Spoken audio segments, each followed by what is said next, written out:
There is a part of the Star Wars galaxy that almost nobody could see, almost nobody could reach, and almost nobody who went inside ever came back out to explain what they found. For tens of thousands of years, it sat on the edge of every star map as an empty blank space, and the rest of the galaxy slowly learned to be afraid of it. This place collected many names over the years.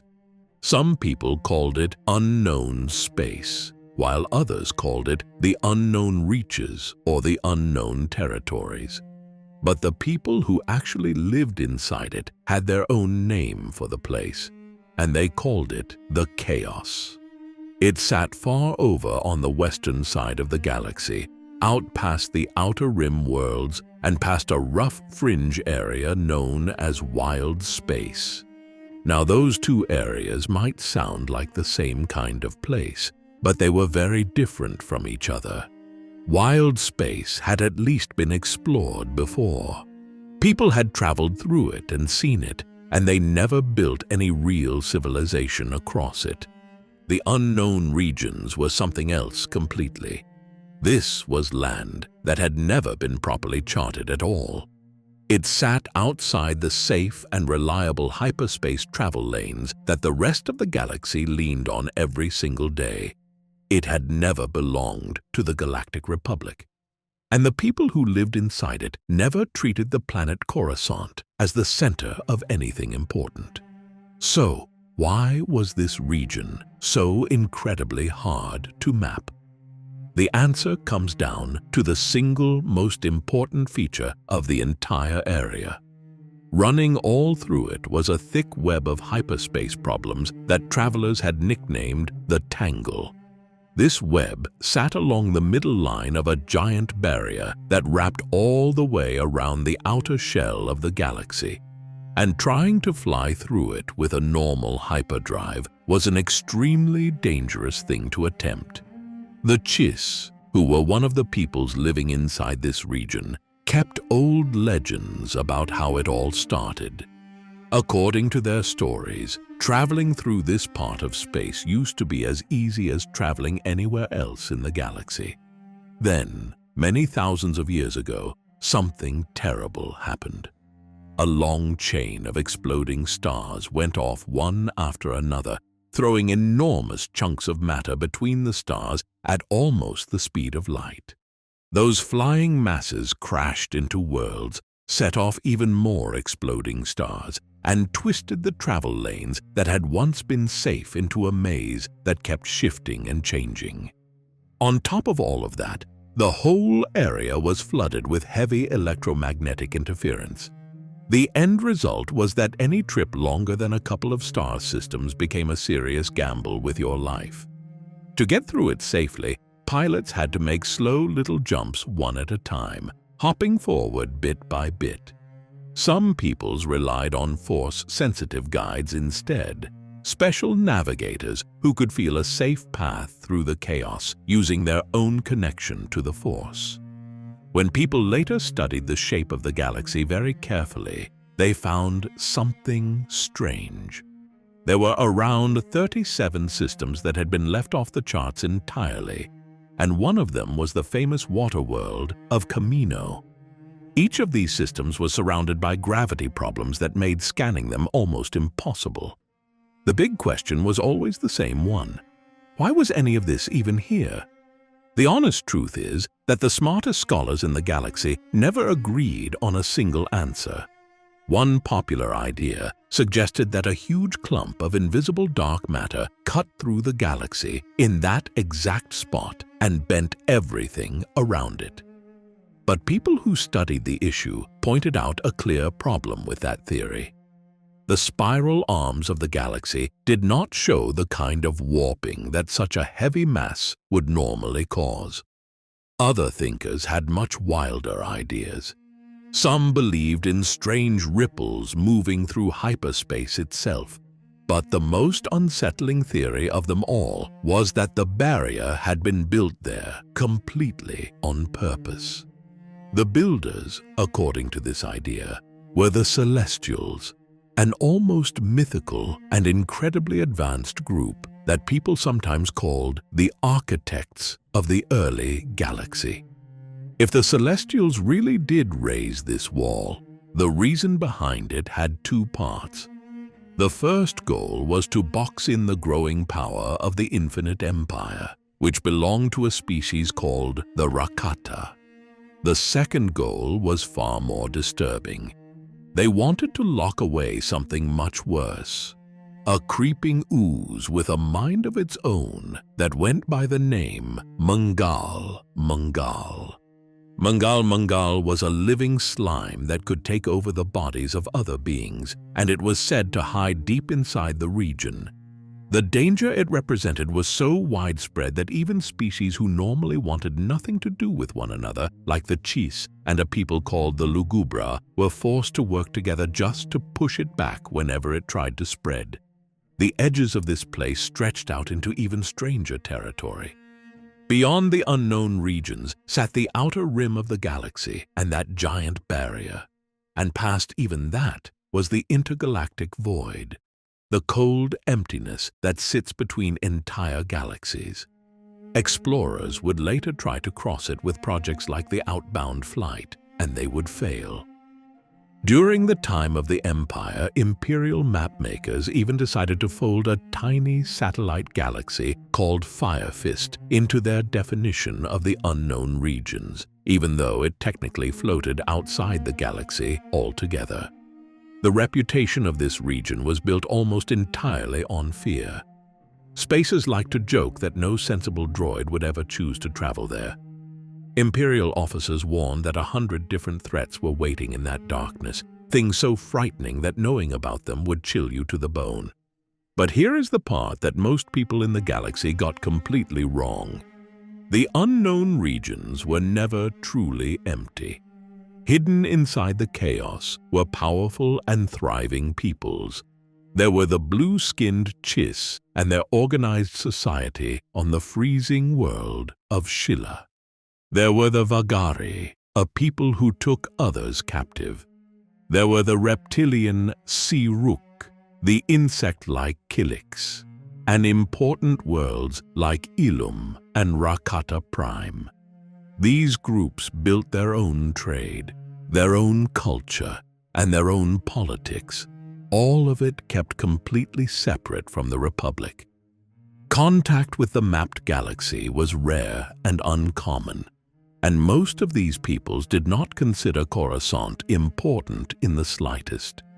The few outsiders who learned how to thread their way through the chaos protected that knowledge very fiercely. The lost routes through it survived only inside ancient Sith and Jedi relics, or inside the minds of those rare Force-sensitive guides. Because so little information ever leaked out, the rest of the galaxy treated this entire region as a blank and mysterious smudge on the star charts, a place that rumor quietly filled with monsters, forgotten colonies, and hidden powers. And this is the single most important thing to understand about the place. The unknown regions were the back door of the galaxy. They were the dark attic where exiles could hide away, where beaten empires could quietly grow strong again, and where something truly alien could sit patiently and wait. Again and again across history, the greatest dangers did not rise up out of the bright and well-mapped center of the galaxy. They crawled inward from the unmapped west. One of those threats was a hidden Sith empire. Another was a brilliant blue admiral who would one day shake the entire galaxy. There was also a fleet of reptiles that fed on the life energy of others, and in the end, there came invaders from a place beyond the galaxy itself. Everything that follows from here is a story about that frontier, and about the few who were brave enough to walk straight into the dark on purpose.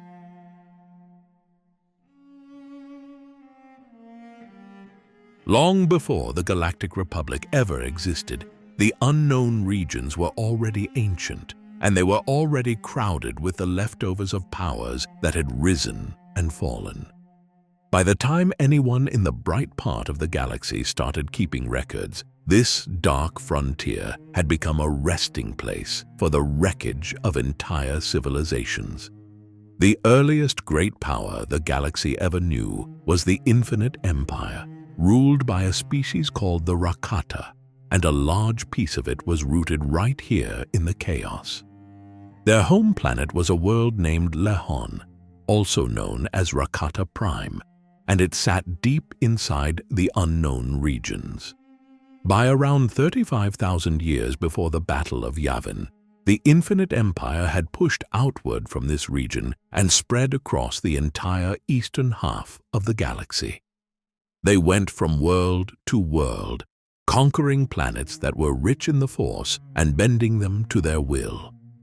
This is one of the main reasons people believe the Celestials raised that giant hyperspace barrier in the first place. The wall may have been built to pen the Rakata in and stop them from spreading any further. The Infinite Empire did not last forever. Around 25,200 years before Yavin, it collapsed under the weight of a terrible plague and a destructive civil war between its own people.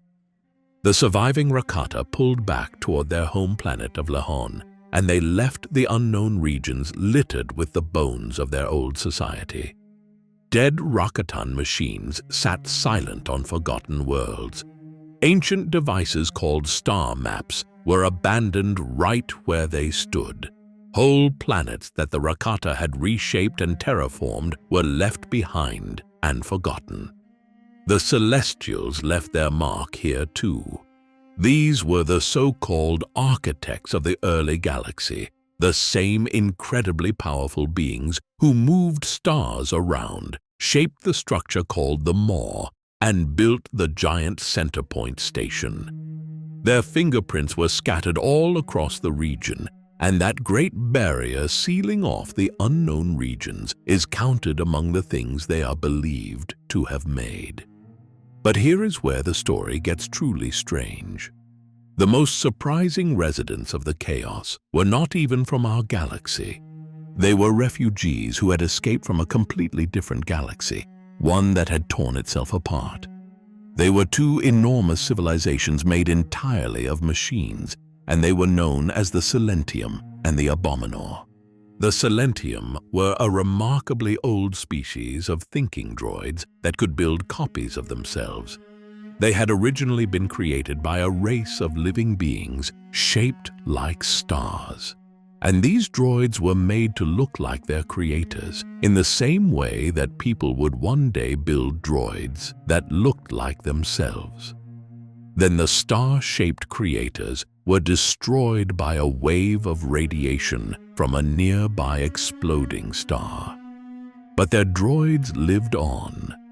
They kept reproducing and improving themselves across an almost endless stretch of time, completely on their own. Over the ages, the Silentium became a society built on cold order and perfect symmetry. They organized everything around the numbers 5, 7, and 11, and they treated the circle as the most sacred shape of all. Their wisest members built themselves massive round bodies that stretched 50 kilometers across. And their leaders carried titles like the One and the Other, while the wider group was called the Rest. Their great rivals were the complete opposite. The Abominor were just as ancient and could also build themselves, but they were creatures of pure chaos and lopsided design. They were ugly tangles of tubing, pistons, and grinding parts, often patched together from pieces stripped off of lesser machines. Some of them grew so large that they reached the size of an entire planet. These two machine civilizations went to war with each other, and that war nearly broke their home galaxy apart. They cared nothing about the living creatures caught in between them, and they left behind metal wastelands and worlds that had been stripped down to nothing. Now here is the detail that matters most for our galaxy. One of the living species native to that doomed galaxy was the Yuuzhan Vong. The long war between the Silentium and the Abominor is strongly believed to be the very root of why the Vong came to hate all machine technology so deeply, and that hatred would one day come crashing into our own galaxy. In the end, the living beings of that dying galaxy, including the Vong, rose up and pushed both droid species out entirely. With nowhere left to go, the Silentium and the Abominor fled across the empty darkness that sits between galaxies. They both ended up finding shelter in the one place that could swallow entire empires without anyone noticing. They came to the unknown regions, where they quietly rebuilt their societies and mostly stayed out of galactic affairs. The Silentium kept to themselves for a very long time. Eventually, they grew tired of their own still and unchanging way of life, so they built smaller scout droids shaped like their long-dead star-shaped makers and sent them out to explore the wider galaxy. One of those very scouts was a 5-limbed droid shaped like a starfish, and his name was Vuffi-Ra. He would go on to serve as the first mate of the gambler Lando Calrissian, which makes him one single strange thread tying the machine gods of a dead galaxy all the way to the smuggler underworld of the Republic. The Abominor were far less quiet about their presence. Their agent was a monstrous machine called the Great Heap, and it crossed over into the known galaxy and brought chaos to a world named B2. It drained the planet of its moisture to cool its own boilers, and it took apart every droid it could get its claws on until it was finally shut down for good. All of these deep and forgotten horrors show us the true character of the unknown regions in the ancient past. This place was a graveyard and a hiding spot for fallen powers, a corner of space where the broken pieces of dead galaxies drifted into rest, and it planted a cruel piece of irony. The same dark frontier that once sheltered the Silentium and the Abominor would much later become the doorway and approach path for the Yuuzhan Vong, the very living beings that those machines had once nearly brought under their control. Other old and mysterious peoples passed through the region as well. There were nomadic wanderers that the Chiss called the Darshi, who traveled back and forth between wild space and the unknown regions, along with the scattered remains of other forgotten cultures that the chaos had swallowed whole. And through all of it ran the slow and patient threat of Mangal and other lurking dangers, a constant reminder that this region was actively dangerous and not unexplored. So by the time recorded galactic history was just beginning, the unknown regions were already stacked with layer upon layer of ruins left behind by the Rakata, the Celestials, and the machines. The stage was now set for newer powers to rise up inside that darkness, and the first of them would be a people with blue skin, glowing red eyes, and an unshakable belief in their own superiority.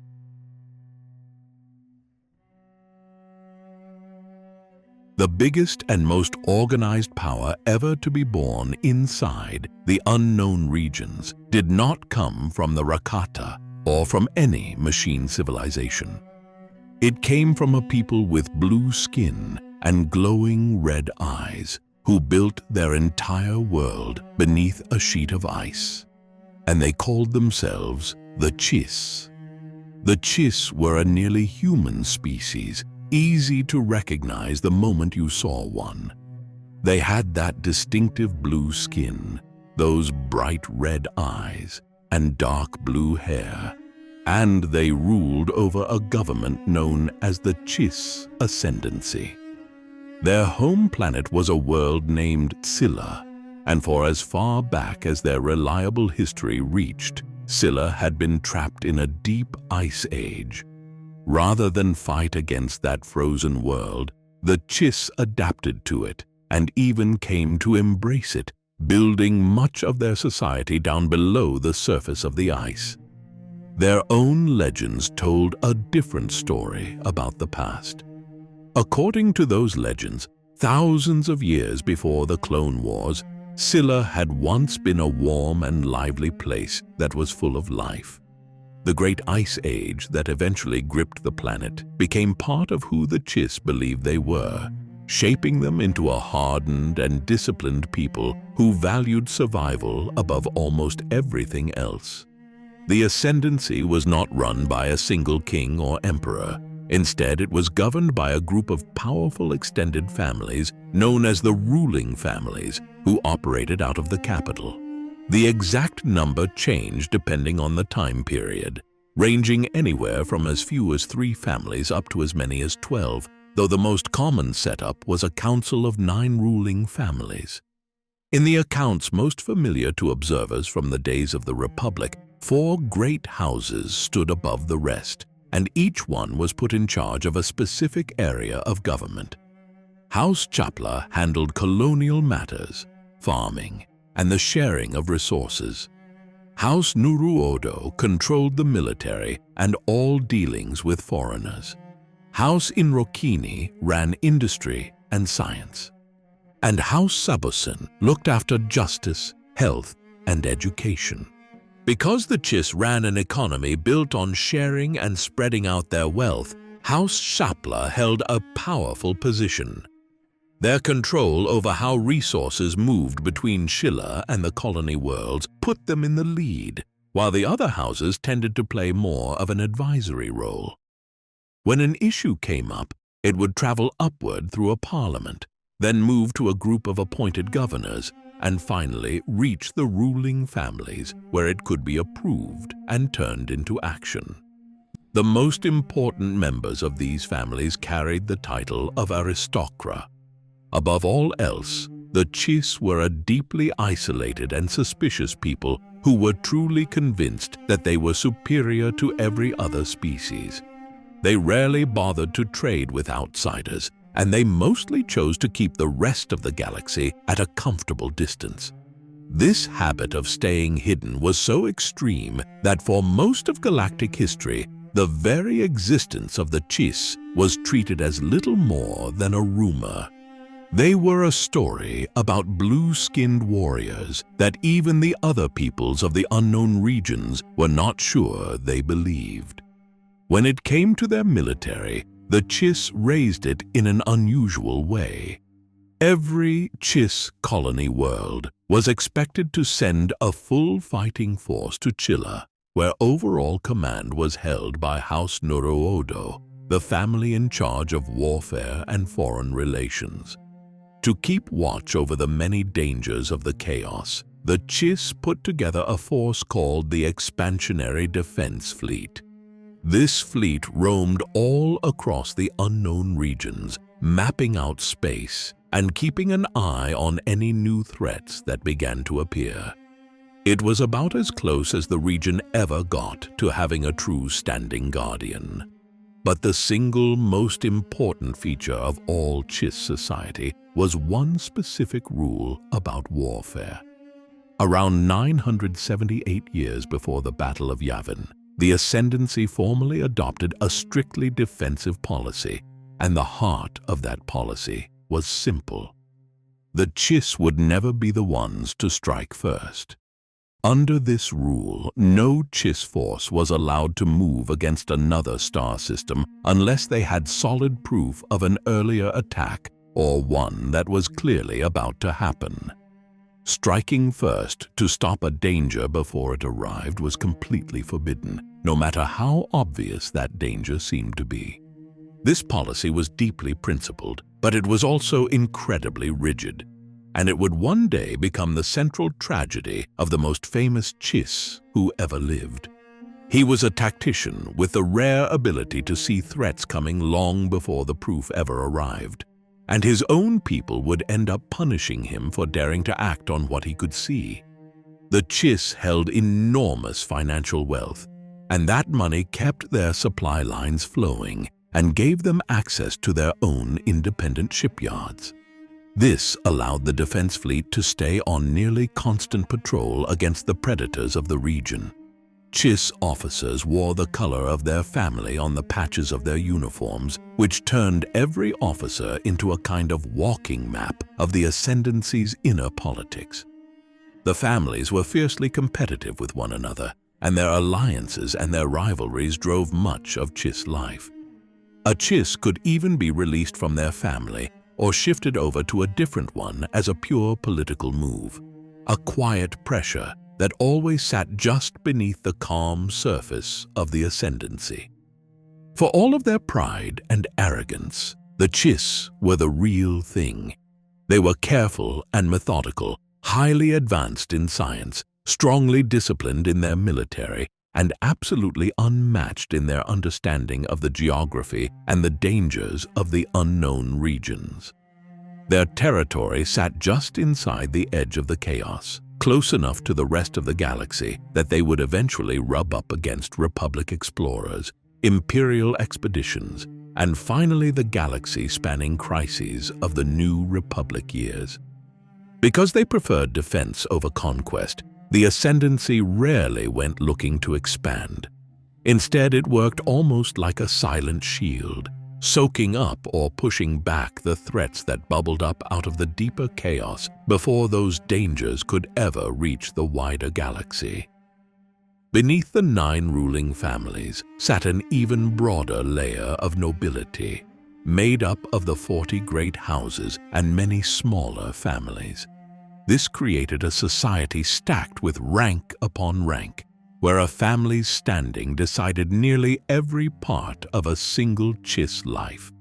There was one more thing that set the Chiss apart from the Jedi and the Sith who had long haunted this region. The Chiss were almost never able to use the Force. They overcame the horrors of the chaos through discipline, through technology, through the careful gathering of information, and through pure tactical skill. And it was exactly this quality that would make one particular commander stand out as something the galaxy had never seen before. The Chiss also distrusted outside influence as a matter of basic principle. From time to time, their leaders would remove or reshuffle any member who became too tangled up with foreigners, a reflex that would directly shape the future of their greatest commander. But all of that still lay ahead. For now, the children of Csilla watched the darkness from behind their ice and their unbending rules, standing as the very first great civilization to treat the unknown regions as a true home. And one of these blue-skinned strategists was about to change the entire galaxy. His name was Thrawn.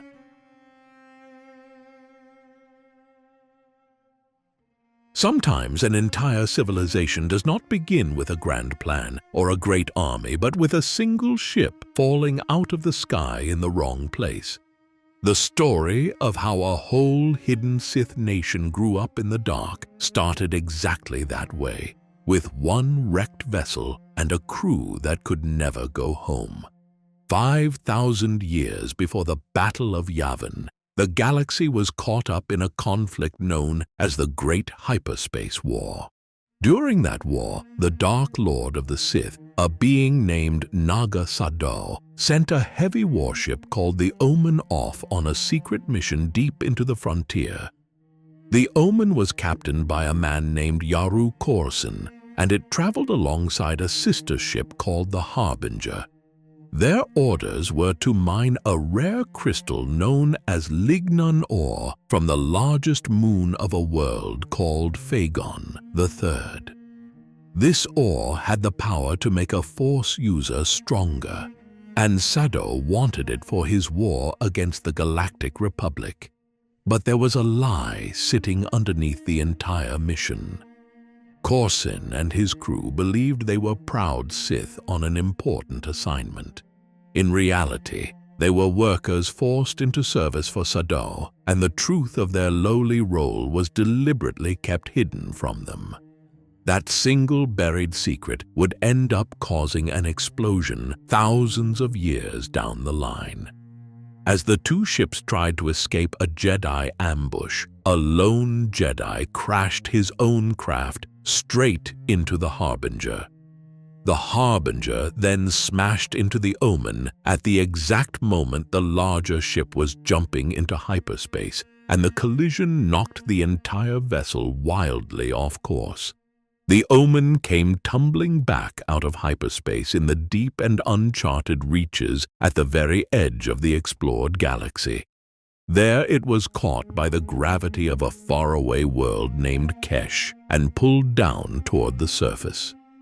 Corson gave the order to fire the ship's torpedo tubes, using the blasts to change the angle of the fall so they would not plunge straight into the ocean.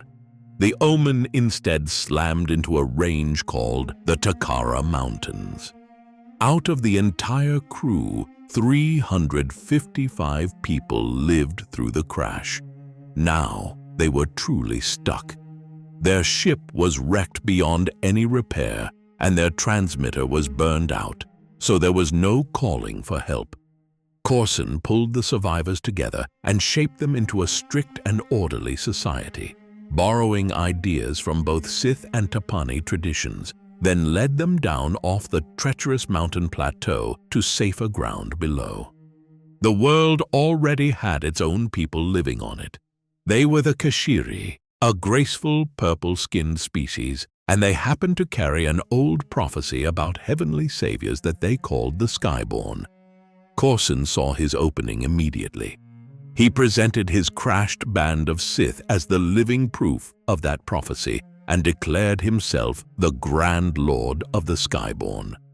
Before long, the Kashiri came to worship these newcomers as actual gods, and this stranded group of Sith, who would become known as the Lost Tribe, quickly took control of the planet's entire population.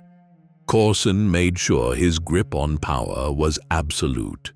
Near the wreck of the Omen, his half-brother Devor, whose mind had been worn down by spice, turned on him in a duel. Corson came out the winner and removed his rival for good, which locked his authority over the desperate castaways firmly into place.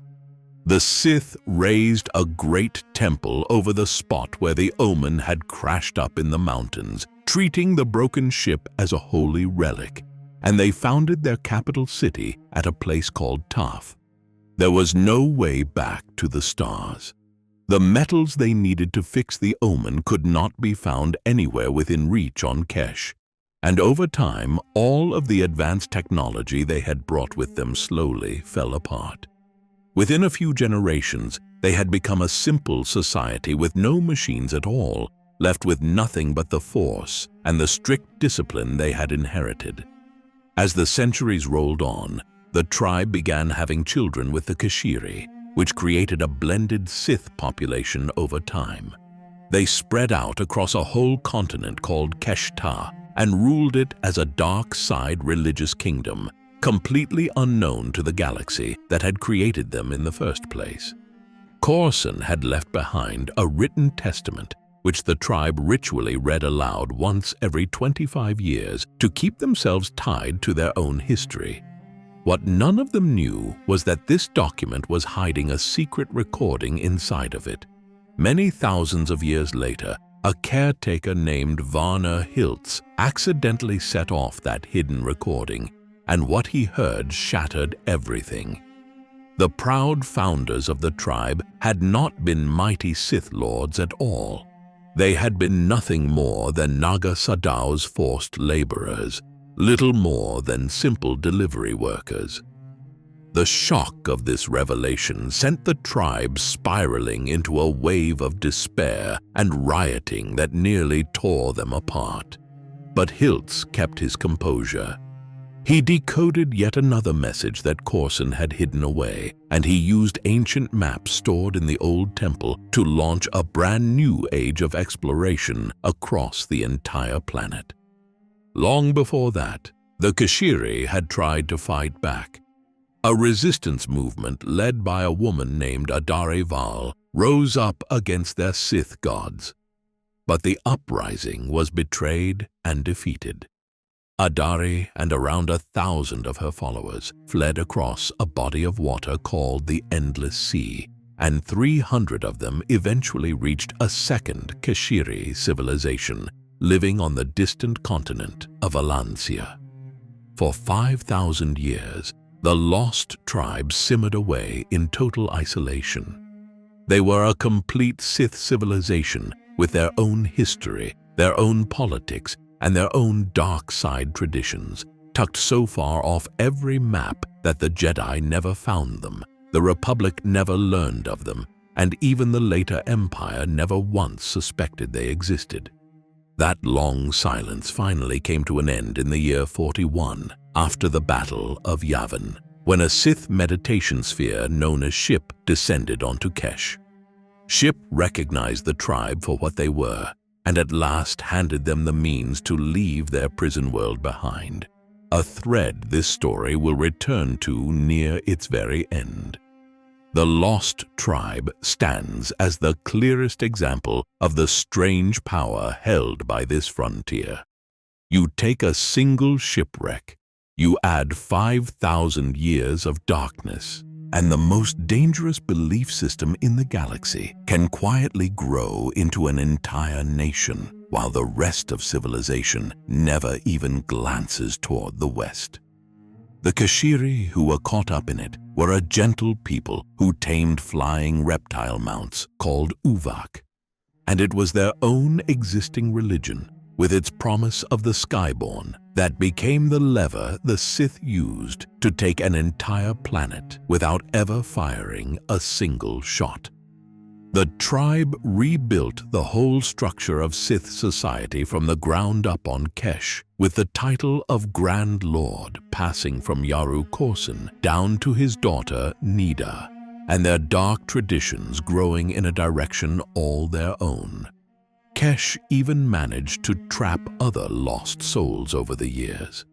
Around 3,963 years before Yavin, a Jedi Knight named Jelf Marion crash-landed on the planet and hid his starfighter as a rigged trap, which later brought an end to a Grand Lord who tried to steal it. It was yet another life swallowed whole by the same dark frontier. And this small tale of one crashed ship rhymes with something far larger taking shape in the very same era. Because after that same great hyperspace war, the shattered empire of the Sith species itself was about to vanish into the dark and rebuild on a scale that would make a single fallen warship look like nothing at all.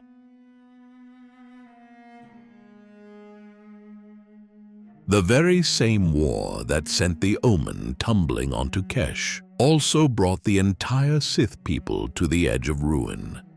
But while one crashed ship became a tiny, lost colony, the rest of the broken Sith would vanish into the dark and rebuild themselves into something enormous, patient, and absolutely terrifying.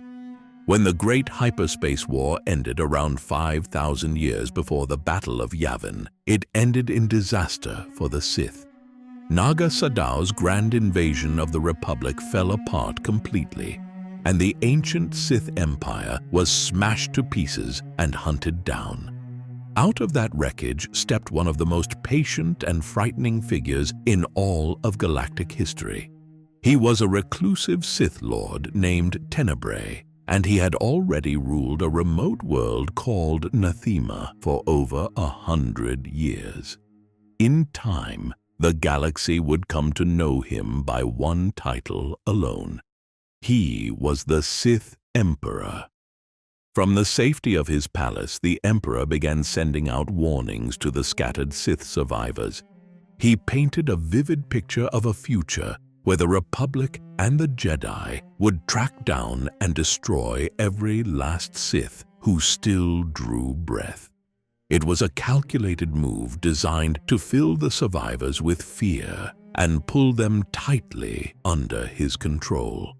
He then summoned all of the remaining Sith Lords to Nathema, and by some accounts, there were more than 8,000 of them. He promised them a great work of Sith magic that would save them all.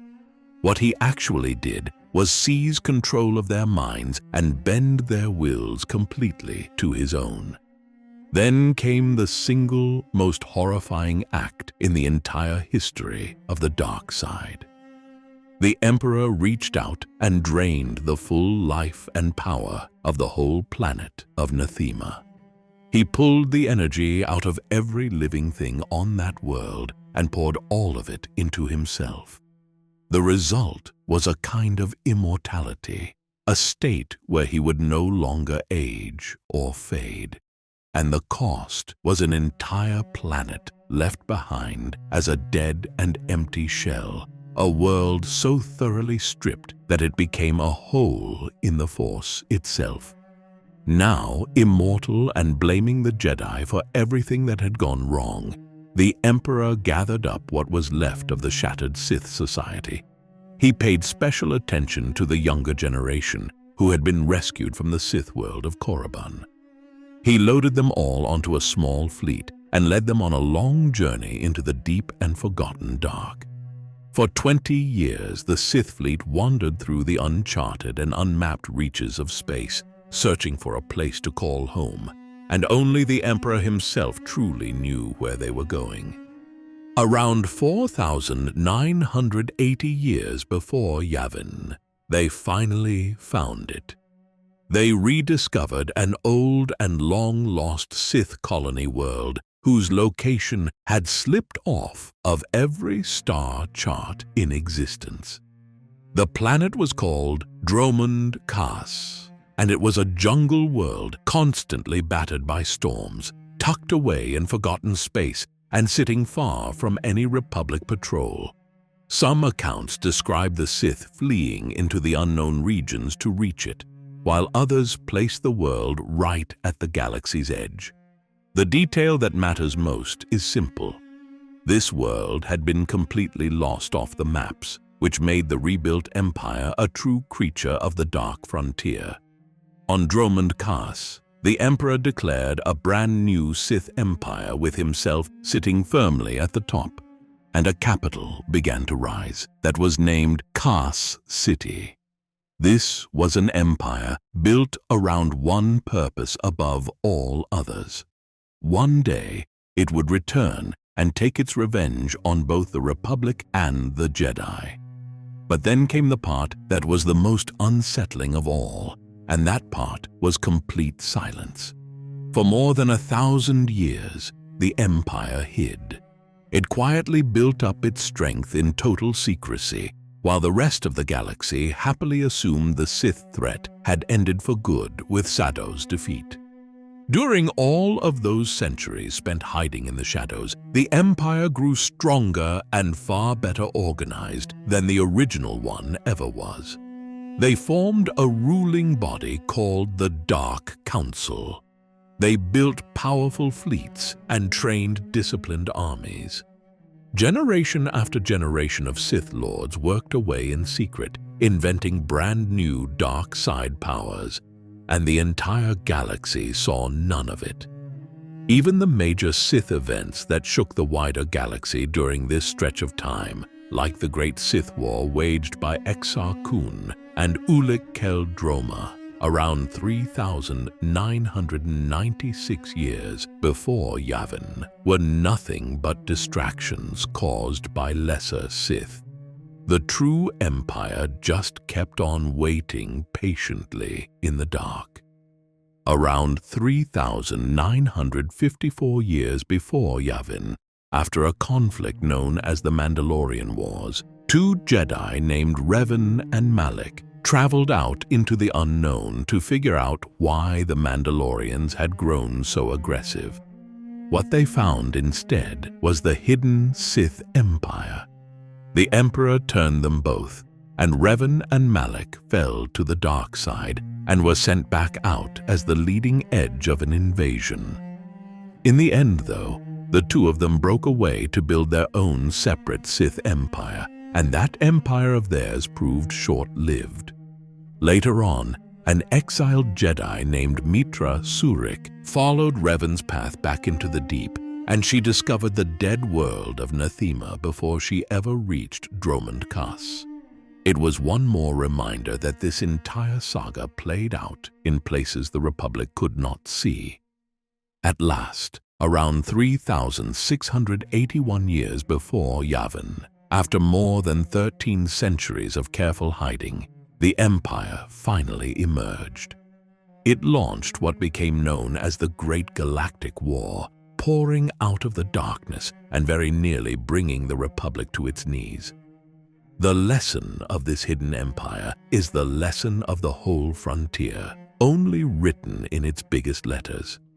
A defeated power that disappears into the unmapped dark does not always come to an end. Given enough time, it can come roaring back centuries later, stronger and angrier than it ever was before. This exact pattern, where a beaten force retreats into the dark, rebuilds itself in secret, and then returns to strike, would echo over and over again across the ages.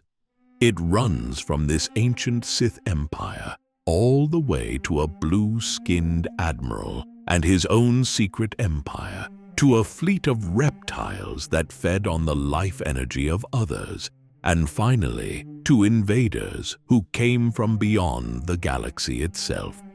It also helps explain why the leaders of later eras feared the unknown regions so deeply.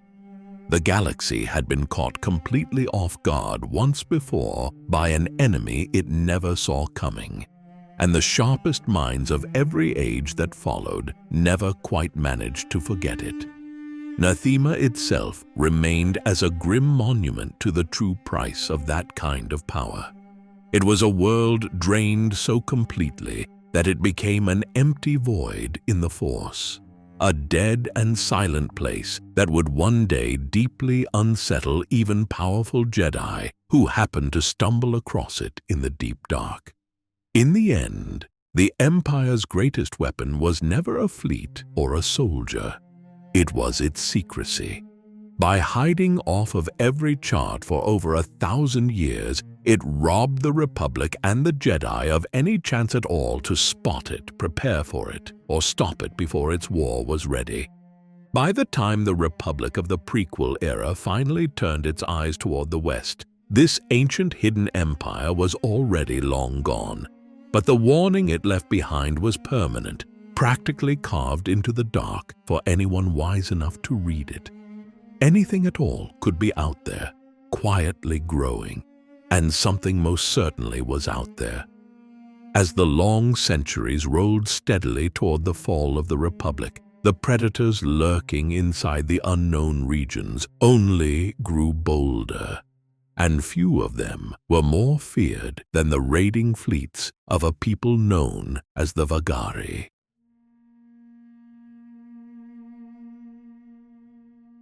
For all the ancient ruins and cosmic horrors buried inside the unknown regions, some of the worst dangers were alive, mobile, and always looking for their next target. Few of them were more feared than the Vagaari, and they would become the lifelong obsession that shaped the most famous Chiss who ever lived. The Vagaari were a roaming predatory species of conquerors who drifted across the unknown regions from one victim to the next. They were not the kind of people who built things for themselves. Instead, they survived by conquering weaker peoples, stripping them of everything useful and leaving ruined worlds behind them. Whatever advanced technology they took from the species they defeated, they would bolt straight onto their own ships, which slowly turned their fleet into a strange patchwork of stolen marvels. Their most disturbing tactic was something called the living shield. The Vagaari would mount captured prisoners inside clear pods on the outer hulls of their warships. The idea behind it was simple and cruel. Any enemy who opened fire on a Vagaari vessel would be forced to harm those innocent captives in order to land a single hit. On top of that, the Vagaari used devices known as gravity well projectors.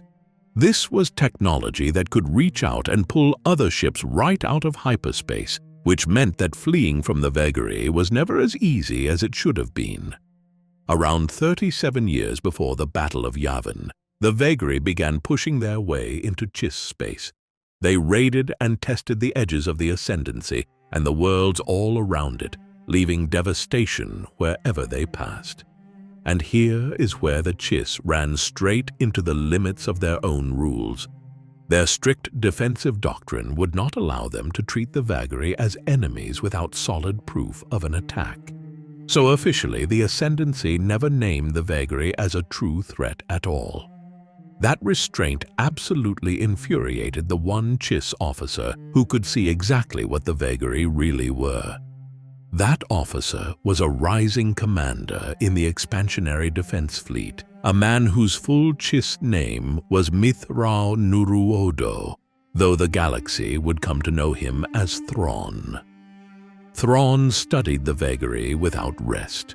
He learned their tactics, he learned how they thought, and most importantly of all, he learned exactly where they were weak. In the year 27 before Yavin, in a place called the Kraustai system at the edge of the Ascendancy, Thrawn's ship the Springhawk caught a Vagaari plunder vessel. He shut the ship down, boarded it, and found its cargo holds packed full of treasure stolen from worlds all across the region. As he examined the captured ship, Thrawn noticed something in the way it had been repaired and designed. He worked out that the Vagaari forced captured laborers to keep their fleets running, which gave him a clear window into exactly how this conquering culture kept itself going.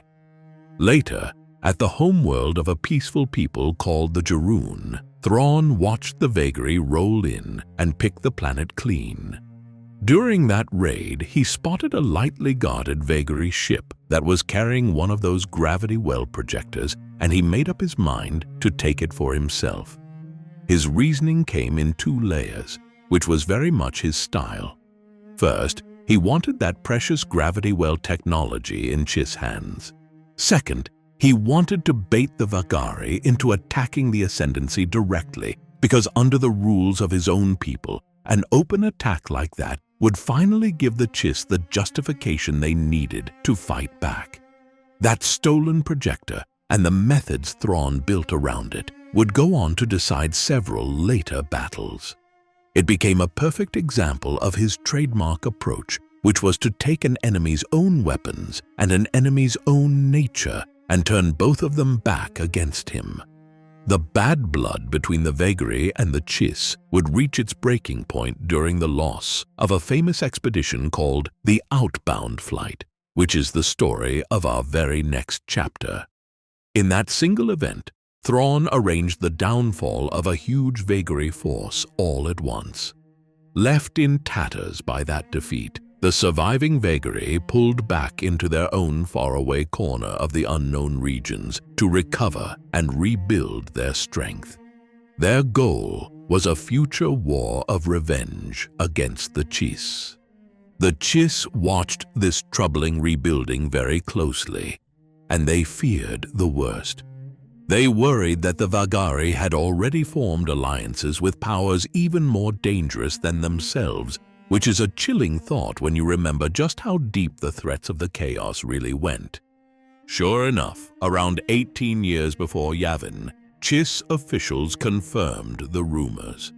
The Vagaari had teamed up with another species of the unknown regions called the Patatus. Thrawn was sent to the Patatus homeworld of Netahai to confirm exactly how serious the danger had become. The Vagaari were patient too. Decades later, around 22 years before Yavin, they came back wearing a disguise.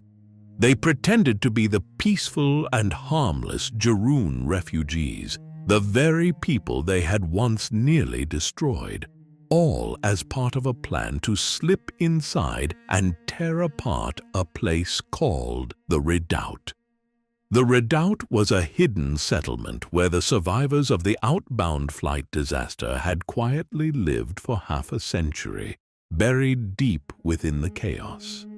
The returning Vagaari very nearly destroyed every last one of them before they were finally stopped. The Vagaari brought a very particular kind of horror to the unknown regions. Unlike the ancient mysteries and the strange creeping ooze that haunted the deeper chaos, the Vagaari were alive, on the move, and extremely clever. They were an endlessly adaptable nation of conquerors who treated thinking, living beings as nothing more than raw material to be used and then thrown away. They also became the proving ground for Thrawn himself.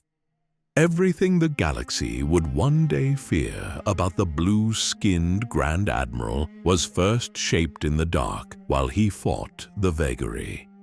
His patience, his talent for manipulation, and his willingness to bend the rules and provoke his enemies into making mistakes, all of it was forged in this long and quiet struggle.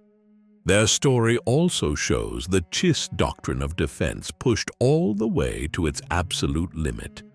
Here was a culture so devoted to never striking first that its single finest commander had to personally manufacture the excuse he needed just to fight an obvious menace.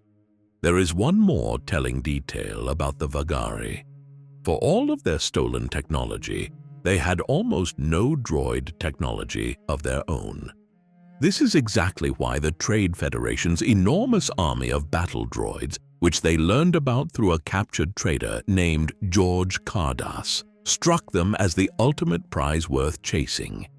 That single hunger for battle droids would feed directly into the Outbound flight disaster.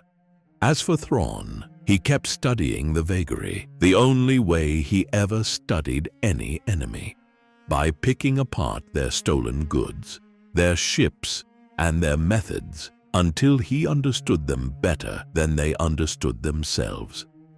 The captured gravity well projector did far more than win him a single fight. By taking it apart and learning its secrets, he reshaped the way the Chiss waged war and planted ideas he would lean on for the rest of his career.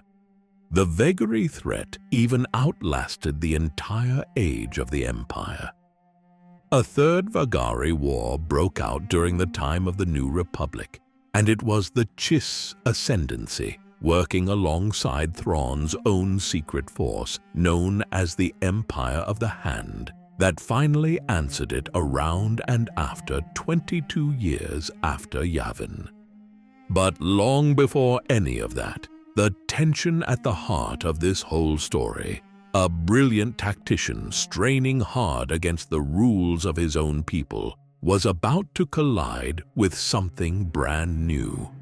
A doomed group of Jedi and colonists was sailing straight out of the Republic and heading directly into the heart of the chaos.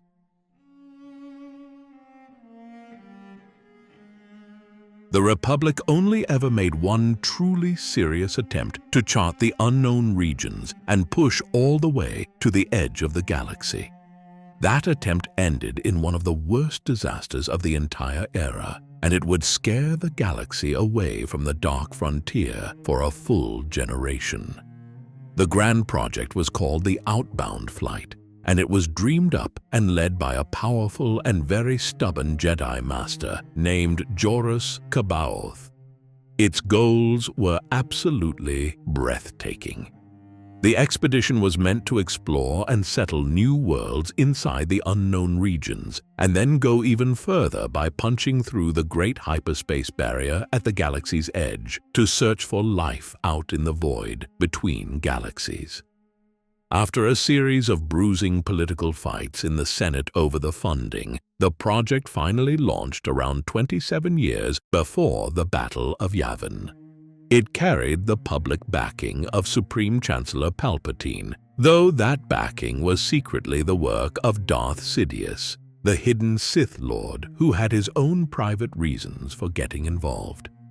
The Outbound flight itself was a genuine engineering marvel. At its heart sat a central command core, and around that core were arranged 6 heavy cruisers of the Dreadnought class, each one stretching about 600 meters long. They were laid out like the spokes of a wheel and joined together by connecting pylons. The whole structure carried tens of thousands of colonists, crew members, and their families, along with 18 Jedi, a dozen of whom were full Jedi Masters.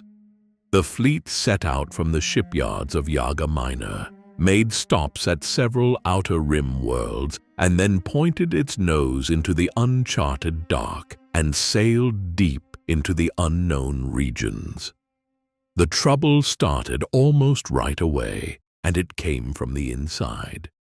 Jorus C'baoth grabbed nearly total control of the entire expedition and began forcing harsh, controlling rules onto the civilians and the security teams alike. A respected Jedi Master was slowly sliding into the role of a tyrant. But the colonists had no idea about the much larger danger hanging over them. Palpatine secretly wanted the outbound flight to fail completely. In his eyes, a whole fleet of Jedi setting up a permanent home out in the unknown regions was a serious threat to the long game he was quietly playing. So he sent agents to make absolutely certain it never came back. His tools for the job were an operative named Kinman Doriana and a Trade Federation force, all wrapped up in a tangle of scheming that involved the very battle droid technology the Vagaari wanted so badly. All of these threads came together right on top of the Chiss. Sometime earlier, Thrawn had taken 3 Corellian traders into his custody, a man named Yorj Kardas, along with his companions Kento and Maris. From them he learned the common language of the galaxy and picked up countless details about the Republic, and he quickly recognized the approaching colonists as a possible danger to his own people. Kardas, terrified that he was going to be a prisoner forever, slipped away from the Chiss fleet. He was promptly captured by the Vagaari, and to save his own life, he told them everything he knew. That included the existence of the Trade Federation's army of battle droids, a treasure that the droid-poor Vagaari could not resist. Thrawn took this entire messy situation and folded it into one single trap. Using a captured Vagaari gravity well ship that could snare other vessels, he set up an interdiction field directly across the path of the outbound flight, right in the space between the last known position of the Vagaari and his own Chiss base at Krustai. The field reached out and yanked the outbound flight straight out of hyperspace. Now the pieces were in place for a 3-way battle between the Republic expedition, Thrawn's Chiss picket force, and the Vagaari fleet that was on its way in. Before the shooting started, Thrawn boarded the outbound flight to speak with C'baoth face to face.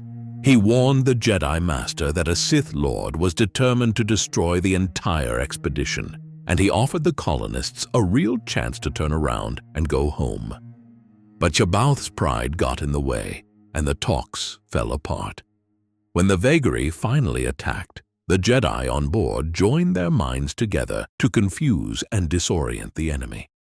Thrawn saw his opening and used that exact moment to open fire on both hostile forces at the very same time, dealing heavy losses to the Vagaari. As the battle began to swing in his favor, Thrawn urged C'baoth one more time to pull back and retreat. Instead, the Jedi Master surrendered completely to his own rage. He fell to the dark side, and he began to choke Thrawn through the same mental link the Jedi had been using. To avoid losing his commander, Doriana flipped a hidden switch that reprogrammed the Trade Federation starfighter droids. They peeled away from the Vagaari and slammed into the outbound flight, tearing it open to the vacuum of space, while radiation bombs went off deep inside the hull. Those bombs claimed nearly everyone on board, including C'baoth himself. The surviving Vagaari, no longer under fire, turned and fled into hyperspace with their once mighty fleet left in ruins. Out of the tens of thousands of people who had set out on this journey, only 57 of them lived through it, along with a single Jedi named Lorana Jinsler. In a quiet act of sacrifice, Thrawn's own brother, a Chiss named Thras, helped guide the broken wreck so that those few survivors would have a chance to stay alive.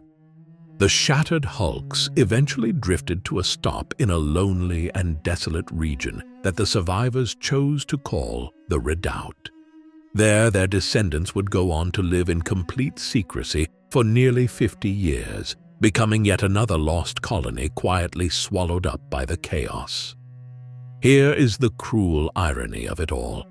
Because Chiss doctrine came down so hard against striking first, Thrawn was immediately scolded for the whole affair and called back to Chiss space. The very victory that proved his brilliance beyond any doubt was the same victory that condemned him in the eyes of his own people. The loss of the Outbound flight is the true hinge of the entire Unknown Regions story. The one serious effort the Republic ever made to map the dark ended in tragedy, and as a result, the galaxy basically gave up on the region for an entire generation. And it is worth being clear about exactly who delivered that final blow. The Chiss did not truly finish the expedition. That was done by Palpatine's own people, the Sith agent Kinman Doriana, and a Trade Federation task force led by a Neimoidian named Kav, who had been sent there for the specific purpose of making sure the expedition never returned to threaten the Sith's plans. The disaster cast a very long shadow into the future. A flawed copy of the Jedi Master, a mad clone named Joruus C'baoth, was later grown from his tissue, and he would one day emerge from the dark to stand beside a resurrected Thrawn during a crisis years after the Empire had fallen. The wreck and its hidden survivors stayed undiscovered for half a century, all the way until Luke Skywalker and Mara Jade investigated the Redoubt around 22 years after Yavin and finally uncovered the truth of what had happened out in the dark so long ago. More than any other single moment, the loss of the Outbound flight broke the Republic's will to chart the unknown regions.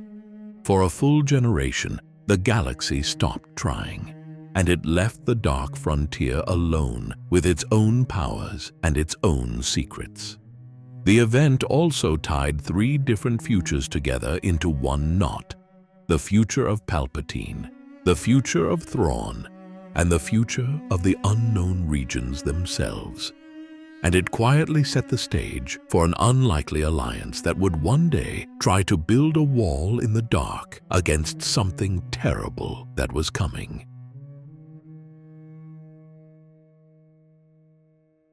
The Chiss spent a lifetime training the single greatest defender they ever produced, and then they threw him away.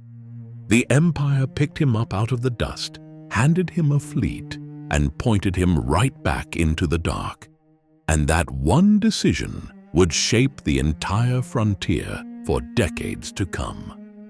Thrawn was born on the icy world of Csilla during the final decades of the Old Republic, and he climbed up through the ranks of the Chiss expansionary defense fleet faster than almost anyone before him. His people had not seen a strategist this gifted in generations. What set him apart was a method that was entirely his own. Thrawn would study the art, the culture, and the history of whatever enemy he faced. He believed that the way a people made their art revealed the way that same people would fight. And he used that hidden insight to predict their every move and take them apart piece by piece. But the very brilliance that made him a hero in the field also made him a serious problem back home. Thrawn was willing to strike at clear and obvious threats before they could attack first. And that habit ran straight against the most sacred rule his entire civilization was built on. After the loss of the Outbound flight and a long string of actions he had taken without any official permission, his superiors started to grow alarmed. No matter how brilliant he was, He was a commander who would not stay inside the lines that defined what it meant to be Chiss. In time, the politics of the Ascendancy swung hard against him. Thrawn was stripped of his rank and cast out, marooned by some accounts on a lonely and remote world, abandoned by the very people he had given his whole life to protecting. And that is exactly where the Galactic Empire found him. An Imperial captain named Vos Park was poking around the outer fringes of the unknown regions when he came across the stranded Chiss. Now here is the part that tells you everything about Thrawn. Even while he was marooned and stripped of everything, he reportedly outmaneuvered Vos Park's forces with nothing but his wits. It was that display of pure brilliance under impossible conditions that convinced Park this was no ordinary castaway. Instead of leaving him there, Park brought Thrawn all the way back to stand before the Emperor himself. Palpatine took one look at Thrawn and saw exactly the kind of asset he had been wanting. Here was a genius who knew the unknown regions better than anyone alive. He understood the dangers of that region from first-hand experience, and best of all, he no longer had any loyalty tying him back to the Chiss. The new order that the Empire pushed was openly prejudiced, placing humans above every other species. And yet Thrawn's sheer talent carried him on a rapid climb all the way up to the rank of Grand Admiral. He became the only person who was not human ever to hold that title. Along the way, he earned the deep and lasting respect of officers like Captain Gilad Pellaeon, a man who would one day help him come within a hair of toppling the New Republic. The real bond between Thrawn and Palpatine came from a secret the two of them shared, an understanding that had been born out of the Outbound flight crisis. Both men knew a truth that almost no one else in the galaxy fully grasped. The unknown regions were hiding threats out there with the power to wreck galactic civilization entirely. Out of that shared knowledge, a quiet plan took shape. The Emperor would hand Thrawn the ships and the resources he needed to go back into the unknown regions. This time, though, he would not be returning as a broken exile. He would be going back as the chief builder of a hidden wall meant to hold back the dangers lurking in the dark. To almost everyone else in the Empire, these long postings out in the dark looked like nothing more than punishment or banishment for an outsider. That impression was in fact very useful because it kept the true purpose of his work in the unknown regions almost completely hidden. So Thrawn became a man caught between two worlds and two separate exiles. His own people had thrown him out for striking at threats too early, and now an empire was sending him right back into that same darkness precisely because it wanted that aggression. His knowledge made him priceless. Nobody else in the entire empire understood the geography, the species, and the deadly perils of the unknown regions the way Thrawn did, because he had spent an entire lifetime mapping and fighting his way through the chaos. Where the doctrine of the Chiss had chained him down, the Empire finally set him loose. For the first time in his life, Thrawn could act freely on his own foresight, building defenses and striking at the region's threats with the full weight of a galactic superpower standing behind him. Even so, Thrawn never quite turned into a true believer in the Empire's way of thinking. His deeper loyalty always stayed fixed on a single idea, which was protecting the galaxy, and arguably protecting the Chiss as well from the things waiting in the dark. The Empire was the instrument he used to do it. This split running right through the middle of him would come to define his entire legacy. To the New Republic, he would one day return as a resurrected nightmare. But out in the unknown regions, he was something altogether different. He was the founder of a secret guardian state. Thrawn's rise marks a real turning point in this whole story. This is the moment the unknown regions stopped being only a place the galaxy was afraid of and became a place that the single most powerful man in the galaxy chose to pour his attention and resources into, quietly, secretly, and for reasons he shared with almost no one. Those who knew Thrawn best regarded him as one of the finest commanders ever to serve anywhere. His defeats were so rare that years later, the sound of his name alone would be enough to rally a shattered empire back to its feet. In the end, his story carries a deep tragedy of doctrine inside it. The Chiss were so obsessed with never striking first that the rule cost them the greatest defender they ever had. The Empire's willingness to strike is exactly what allowed it to gain him. People would go on arguing forever about which of those two approaches was truly the wiser one. But long before the wider galaxy ever heard the name Thrawn spoken in fear, the exiled commander was already hard at work in the dark, quietly laying the foundations of something he would call the Empire of the Hand. And looming high above even Thrawn was the Emperor's own strange fixation on this dark frontier, an obsession that ran so deep it secretly shaped the strategy of the entire empire in ways that almost no one ever suspected. That fixation is exactly where our story turns next.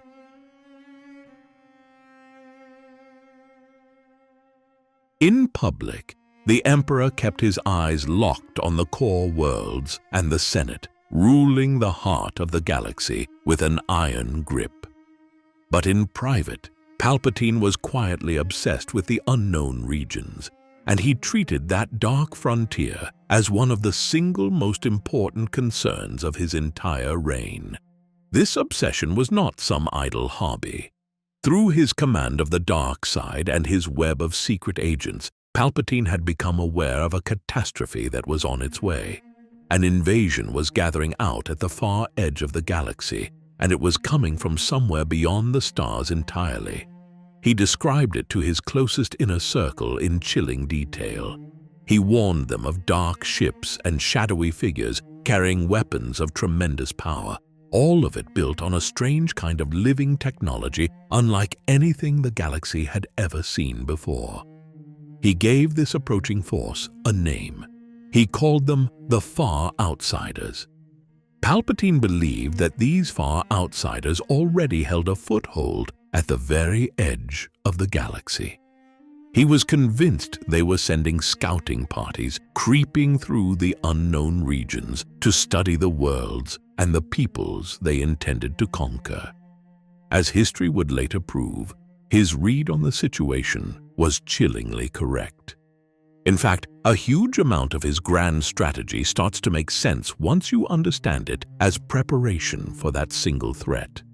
The way he gathered absolute power into his own hands, the building of an enormous military machine, and his whole drive to turn the disorder of the Republic into strict order, all of it can be read as one long effort to get the galaxy ready for what was coming. His plan was to keep the entire threat a secret until the Empire was finally strong enough to face it head-on. He reasoned that telling everyone too soon would only cause widespread panic, and that panic would set in long before he had managed to build the fleet and the army capable of standing up to the invaders. So, he funneled hidden resources into the unknown regions on a steady basis. He sent expeditions to map and probe the chaos. He set up concealed bases and stockpiles of supplies, and he maintained a quiet, ongoing Imperial presence out in the dark. A great many of those expeditions never came home. The unknown regions swallowed up Imperial ships just as eagerly as it had once swallowed Republic colonists. But Palpatine kept right on sending them anyway, treating every single loss as nothing more than the price of getting ready for the Far Outsiders. The Emperor's interest reached well beyond simple exploration. He also saw the powers of the region as tools he might be able to use. In one of his most infamous bargains, he reached out through the Force and made contact with the Ssi-ruuvi, the reptilian conquerors who roamed that part of the dark. Palpatine secretly agreed to hand over a number of Outer Rim systems to the Ssi-ruuvi, including the colony world of Bakura. In return, he wanted the secrets of their unusual battle droid technology and their grim process for draining the life energy out of living beings. It was a deal that would blow up in spectacular fashion the moment he was gone. Thrawn sat at the very center of all of this. He was the keystone of the Emperor's entire policy in the unknown regions. Palpatine handed him the ships and the authority to go out and explore and tame the region, trusting the Chiss genius to build up a guardian presence against the coming storm. And the true purpose of all that work was hidden away even from most of the Empire's own leadership. The Empire of the Hand grew in total secret, neatly disguised as nothing more than the far-off posting of an outsider officer that a prejudiced empire was perfectly happy to keep parked at the edge of the map. There was another side to the Emperor's fascination with the dark as well. Palpatine had a deep hunger for ancient power and forbidden knowledge, and the unknown regions were absolutely stacked with both. The region was layered with the relics of the Rakata, the Celestials, and the old Sith, which made it a natural object of curiosity for a Sith Lord like him.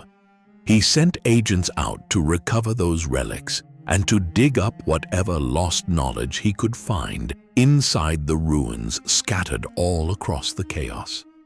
All of this makes the Emperor a pivotal figure in the story of this region. More than anyone who had come before him, he refused to treat the unknown regions as an empty void to be ignored. He saw it instead as the source of the single greatest future danger facing the entire galaxy, and he prepared for it accordingly. And here lies one of the great ironies of all galactic history. The ultimate villain of the galaxy may have also been, in this one specific way, the closest thing it had to a protector. He was building toward a defense against the Yuuzhan Vong, which was the true name of those far outsiders, even though his own end would leave that defense forever unfinished. When Palpatine fell at the Battle of Endor around 4 years after Yavin, the carefully maintained links between the Empire and his secret unknown regions projects mostly snapped apart. Much of his hidden preparation was scattered or lost entirely.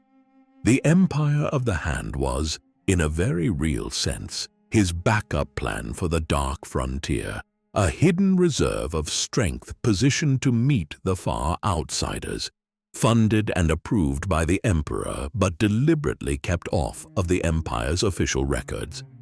His willingness to bargain with frightening powers like the Ssi-ruuvi really shows just how seriously he took this threat.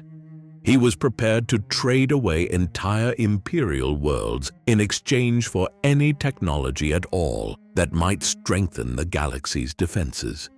The trouble was that the deal with the Ssi-ruuvi fell apart the instant he was gone, which set off their invasion of Bakura.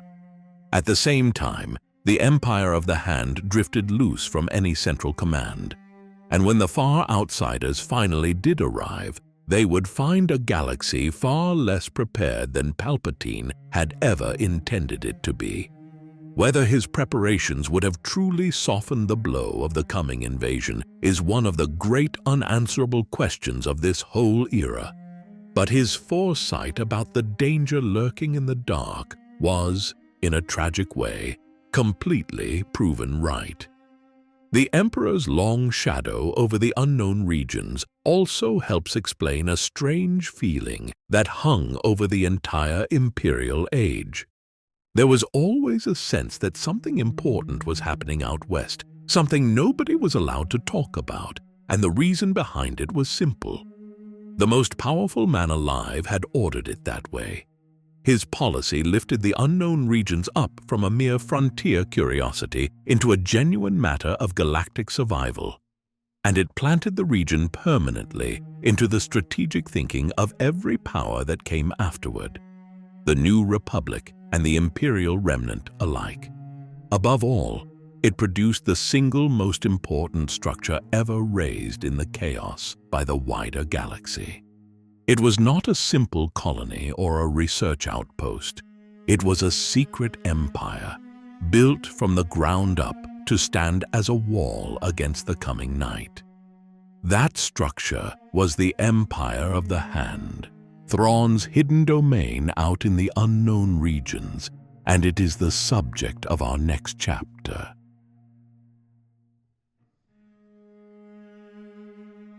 For thousands of years, the unknown regions had been a place where powers went to hide or to fall apart. Thrawn set out to do something almost no one had ever truly tried before, which was to bring real order to the dark and to turn the galaxy's blind side into a wall strong enough to hold back whatever was coming.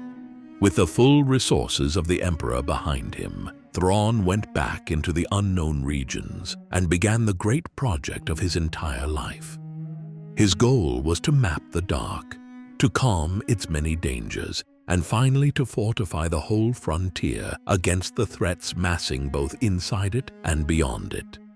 What he built was called the Empire of the Hand.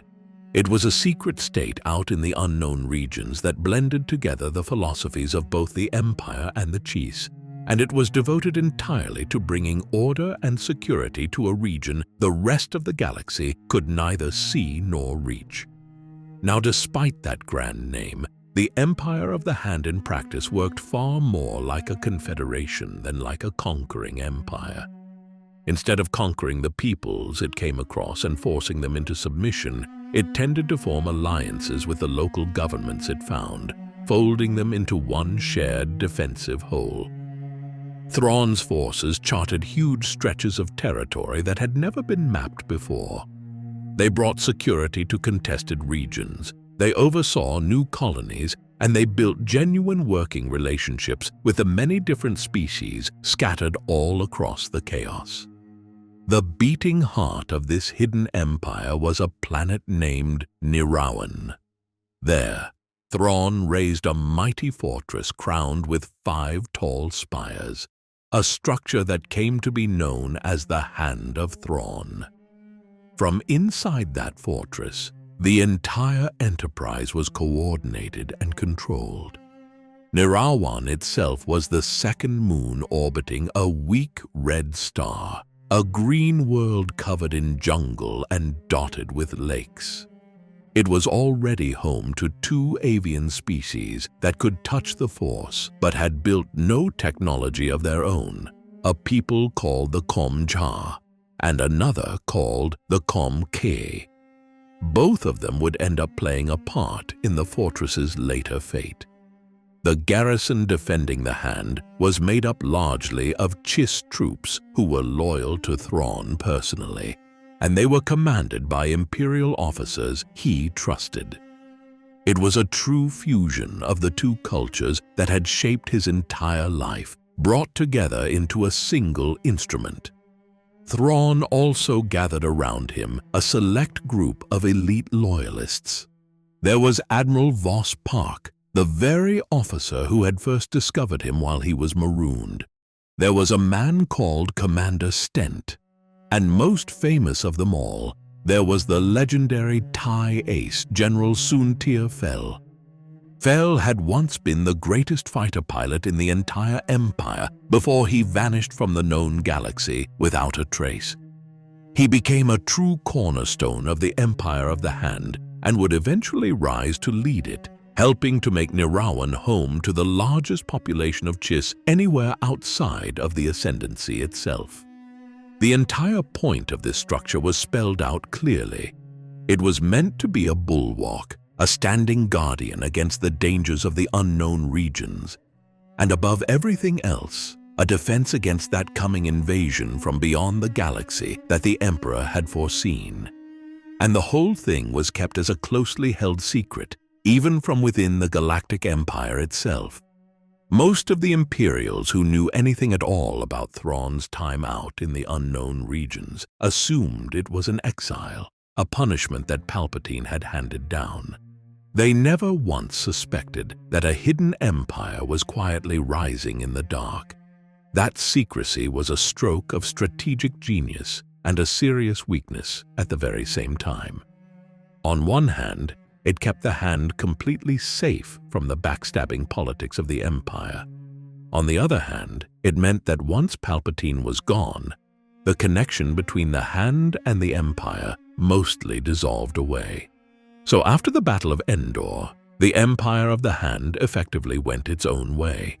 It carried on with Thrawn's mission out in the unknown regions, completely independent from the fracturing Imperial remnant back in the known galaxy.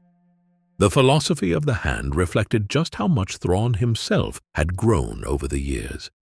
Its officers described their goal as an empire of justice and dignity for every kind of being, and they deliberately set it against the prejudiced empire that so many of them had chosen to walk away from.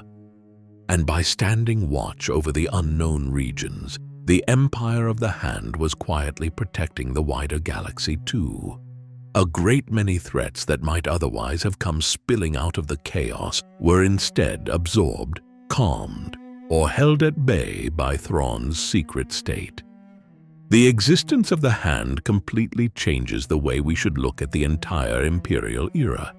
While the galaxy was busy fighting its civil war out in the light, a secret empire made up of many different species was quietly holding the line in the dark, preparing for an enemy that most people had never even heard of. And Thrawn always intended for the Hand to outlast him. He built it as an institution that could sustain itself, and he left behind a series of contingencies for the future.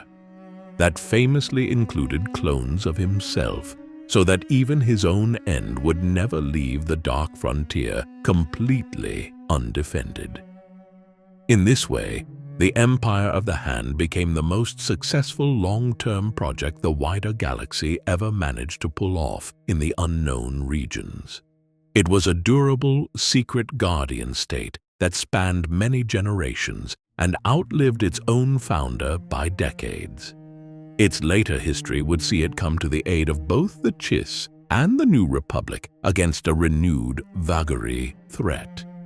It would expand outward into wild space, and in the end, it would play a quiet but very real part in the war against the Yuuzhan Vong, fulfilling the exact purpose Thrawn had built it for in the first place. Still, the defining drama of the Hand always came down to one single question, and that was the question of who would come next. With Thrawn gone, who or what would actually lead the secret empire he had raised? That single question would one day pull Luke Skywalker and Mara Jade deep into the unknown regions. For now, the Empire of the Hand stands as the true monument to Thrawn. It was not the doomed campaign the galaxy would later remember him for. It was a hidden wall raised against the coming night, built in the one place where absolutely no one was watching. Even the warcraft of the Hand showed off its blended nature. Its signature fighter was called the Clawcraft, a vessel engineered by the Chiss that married the round-ball cockpit of a TIE fighter to 4 curving arms shaped like claws, combining Imperial and Chiss design into something that belonged uniquely to the dark frontier. Its government was a real confederation in practice, where member worlds and species kept their own leaders and their own ways of life under one shared defensive umbrella. This made it far closer to an alliance than to the centralized conquering empire it appeared to be from the outside. The Hand ran its own shipyards, its own training programs, and its own intelligence networks deep inside the chaos, which made it able to survive on its own through both the loss of its founder and the collapse of its ties to the Imperial core. But even as that great wall was rising, Another power of the unknown regions was already getting ready to test the galaxy's defenses. It was a fleet of reptiles that drained the life energy out of others, and the bargain they had once struck with the Emperor was about to come due.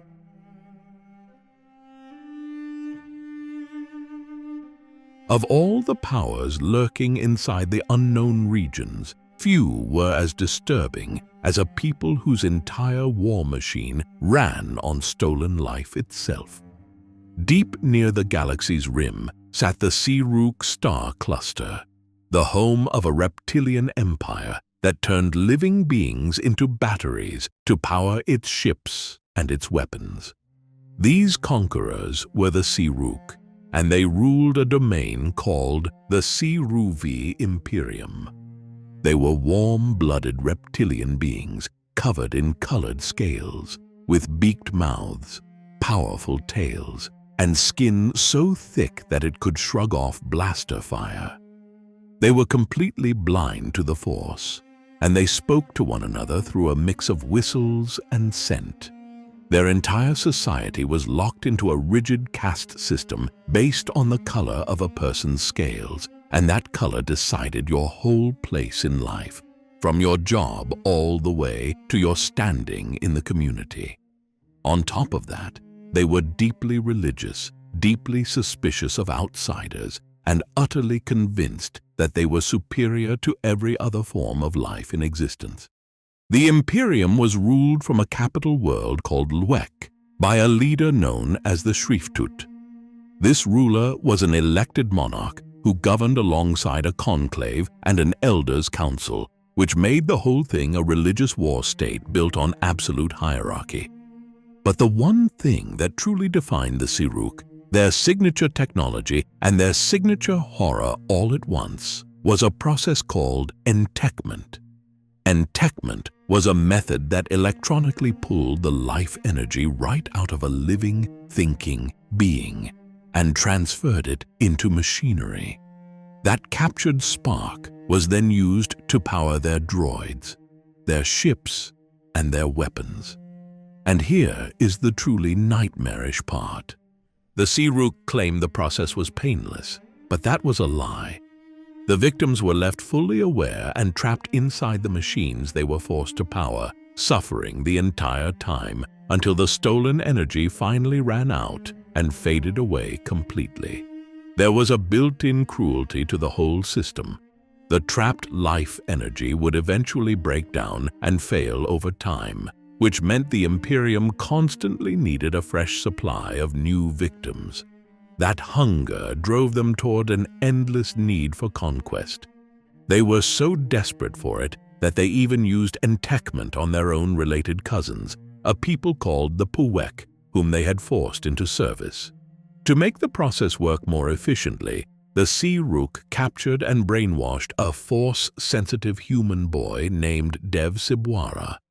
They used his abilities to keep their victims calm during entekment, because a calmer victim meant the stolen life energy would last that much longer.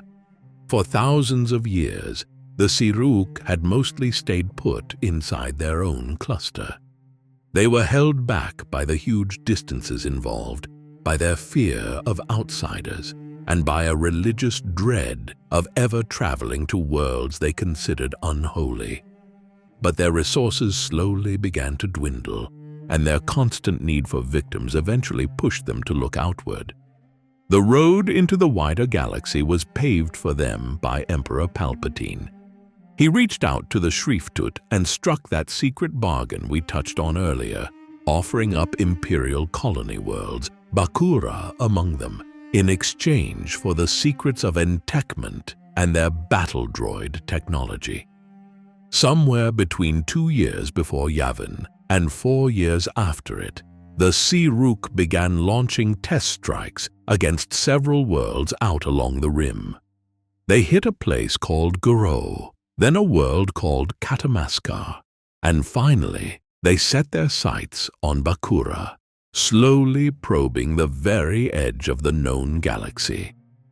That first reach toward the galaxy at Guro, around 2 years before Yavin, is in fact where they captured the boy Dev Sibwara, whose hidden force sensitivity an elder named Bluescale would go on to twist and exploit. But the entire plan rested on the deal with the Emperor. So when Palpatine fell at the Battle of Endor 4 years after Yavin, that bargain instantly became worthless. The Ssi-ruuvi decided they would take Bakura by force instead. What followed became one of the most remarkable moments of the whole era. The Rebel Alliance, fresh off its victory at Endor, and the local Imperial garrison, suddenly leaderless, agreed to a desperate truce so they could fight off these alien invaders side by side. Luke Skywalker turned out to be central to the defense of the planet. The Ssi-ruuvi had been hoping to capture a Force user and use him to infect the defenders from a distance all at once and in huge numbers. That plan fell apart completely. Their fleet was beaten back and their flagship, a vessel called the Sri-ruuvi, was captured. The disaster at Bakura tore away the Imperium's secrecy for good. It exposed the Ssi-ruuvi to the wider galaxy and put a permanent end to their quiet hunting from the dark edge of the map. The Ssi-ruuvi had made one other serious mistake along the way. They had also raided Chiss worlds and used enchantment on Chiss citizens, and the Ascendancy's answer to that was overwhelming. In retaliation, the Chiss launched a sudden and overwhelming offensive that devastated Luek, the Ssi-ruuvi capital itself. This counterstrike is a perfect picture of the role the Chiss played in this region. They were a defensive power by choice, but once they were genuinely attacked with real proof, they could deliver a sharp and overpowering response against even a well-established Empire of the Dark. The Ssi-ruuvi did not disappear entirely after all of this. They attempted a second invasion of Bakura years later, during the Yuuzhan Vong War, around 28 years after Yavin. This time they used a deceptive front called the Puwek Emancipation Movement, along with a rainbow-scaled leader known as the Kiramak, as a trick to ritually bless the planet for their Imperium. That second attempt fell apart when the Puwek, who were truly rebelling this time, turned against their Ssi-ruuvi masters. The Imperium was forced to pull back once again, its dreams of galactic conquest shattered. The final fate of the Ssi-ruuvi Imperium is both grim and strangely fitting.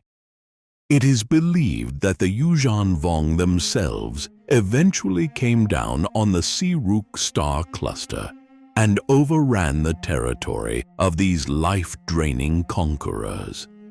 It was one unknown region's horror being swallowed up by an even worse one from beyond the galaxy. In the end, the Ssi-ruuvi stand as the clearest example of an unknown region's power that came genuinely close to breaking into the galaxy proper. They were held back only by their own religious limits, by the loss of their imperial patron, and by the combined resistance of the Chiss and the New Republic.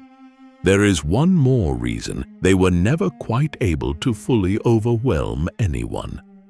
The Ssi-ruuvi were never very numerous to begin with, so they leaned heavily on their droids and on their forced Puwek cousins just to crew their fleets.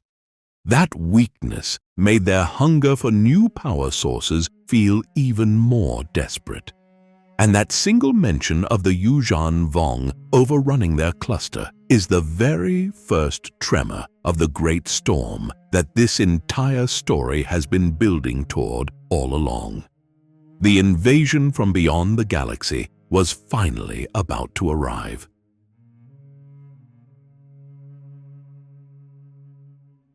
Before that great invasion from beyond the galaxy finally struck, the Dark Frontier had one more shock waiting for the galaxy. It came in the form of a name that everyone had assumed was gone for good, the name of the single greatest tactician the Dark had ever produced. 5 years after the Battle of Endor, in the year 9 after Yavin, the unknown regions delivered its most famous export right back into the heart of the galaxy. Grand Admiral Thrawn emerged from the dark and took command of the broken, scattered remnants of the Empire. His campaign came terrifyingly close to destroying the young New Republic entirely. He took the shattered pieces of the old Imperial war machine and wielded them with such precision, backed by the cloning resources hidden at a place called Mount Tantis, that he came nearer than anyone ever had to undoing the entire victory the rebellion had won. His campaign came to a sudden halt at the Battle of Bilbringi. There, Thrawn was struck down by his own Noghri bodyguard, a being named Rook. The Noghri were a people Thrawn had unknowingly wronged, and when Rook finally learned the truth, a single strike from him brought an end to the greatest Imperial threat of the entire era. But Thrawn had always planned for his own end. He had left behind clones of himself, and far more importantly, he had left the Empire of the Hand sitting completely intact out in the unknown regions. These were his contingencies, set up specifically to guard the galaxy against the threats he knew were coming. So, for a full decade, the Empire of the Hand waited. Its leaders, including Admiral Vos Park, Baron Soontir Fel, and a core group of Chiss who were loyal to Thrawn, kept their founder's vision alive. They genuinely believed he would return to them exactly 10 years after his announced passing. By the year 19 after Yavin, the Hand of Thrawn fortress on Nirawan had grown into the leading stronghold of the entire Empire of the Hand. Its garrison of Chiss troops was commanded by Vos Park, and Soontir Fel was among them. Around this same time, strange clones and advanced clawcraft starfighters started showing up out in the wider galaxy. Mara Jade set out to track down the source of all of it, and that trail led her straight into the unknown regions, all the way to Nirawan, where she vanished.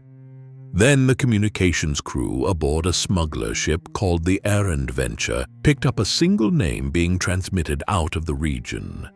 That name was Mithra Nuruodo, the full Chiss name of Thrawn himself.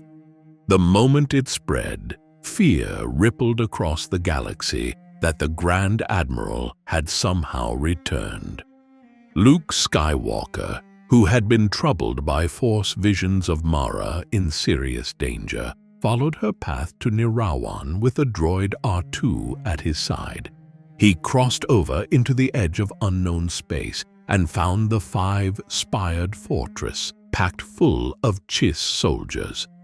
With the help of the 2 native bird peoples, the Komja and the Komkai, Luke and Mara slipped inside the fortress together. As they worked their way through it, the trust and partnership between the 2 of them deepened in a real way, marking a genuine turning point in their relationship.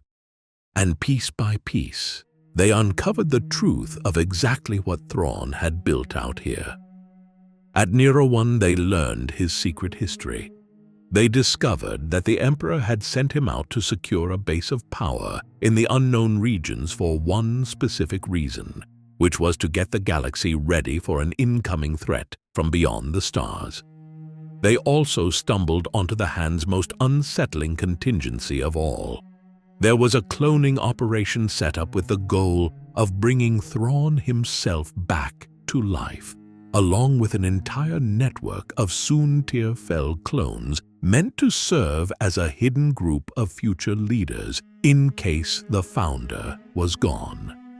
The danger was that the Empire of the Hand might hand itself, and a reborn Thrawn along with it, straight over to the Imperial remnant, based at a world called Bastion.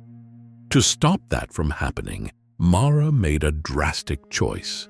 She drove her ship, Jade's Fire, directly into the fortress's main hangar, wrecking the remaining vessels and the cloning facility in one stroke.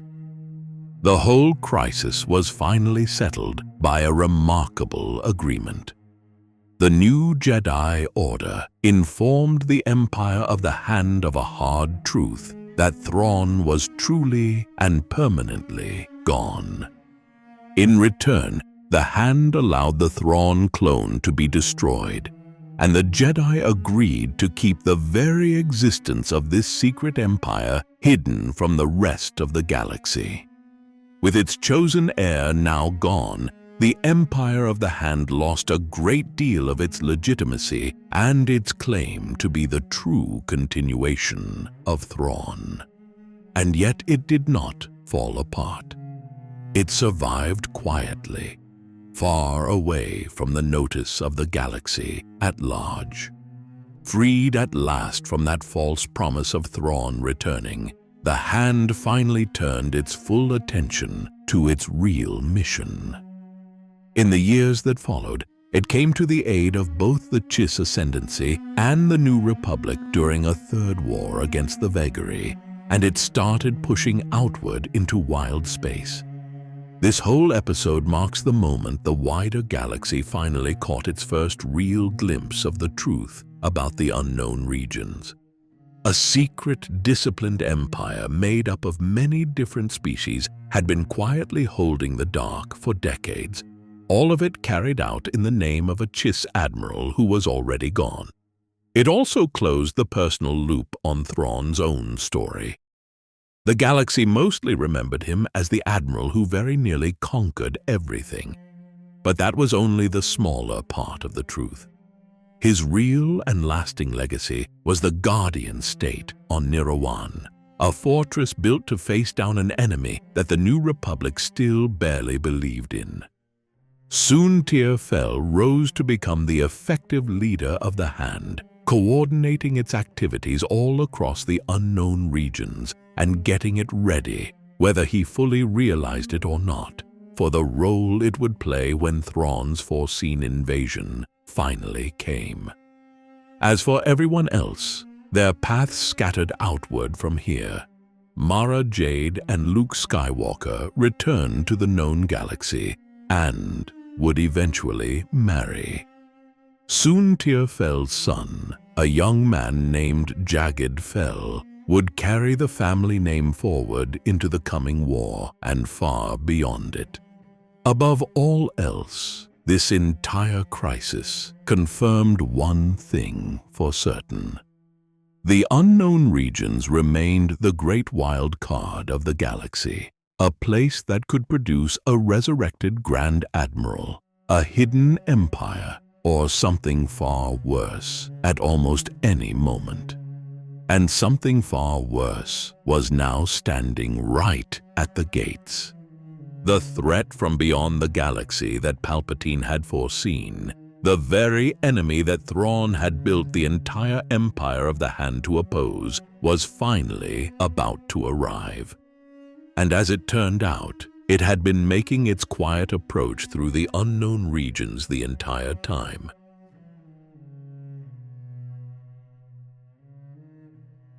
The single greatest horror the unknown regions ever produced was not born inside the unknown regions at all. It came from somewhere even further out, from beyond the galaxy itself, and it arrived in the form of a people called the Yuuzhan Vong. The Yuuzhan Vong were a fanatical species who treated living technology as a holy thing, and they were running from a home galaxy that had torn itself completely apart.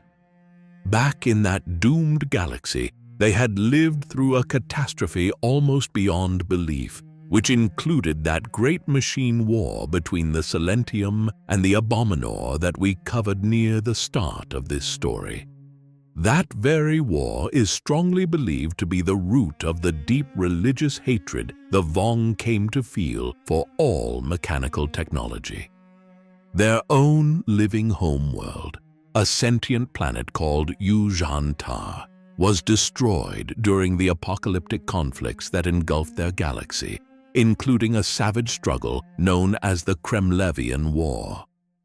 With their world gone, the Yuuzhan Vong became homeless wanderers, drifting through the empty dark between the galaxies.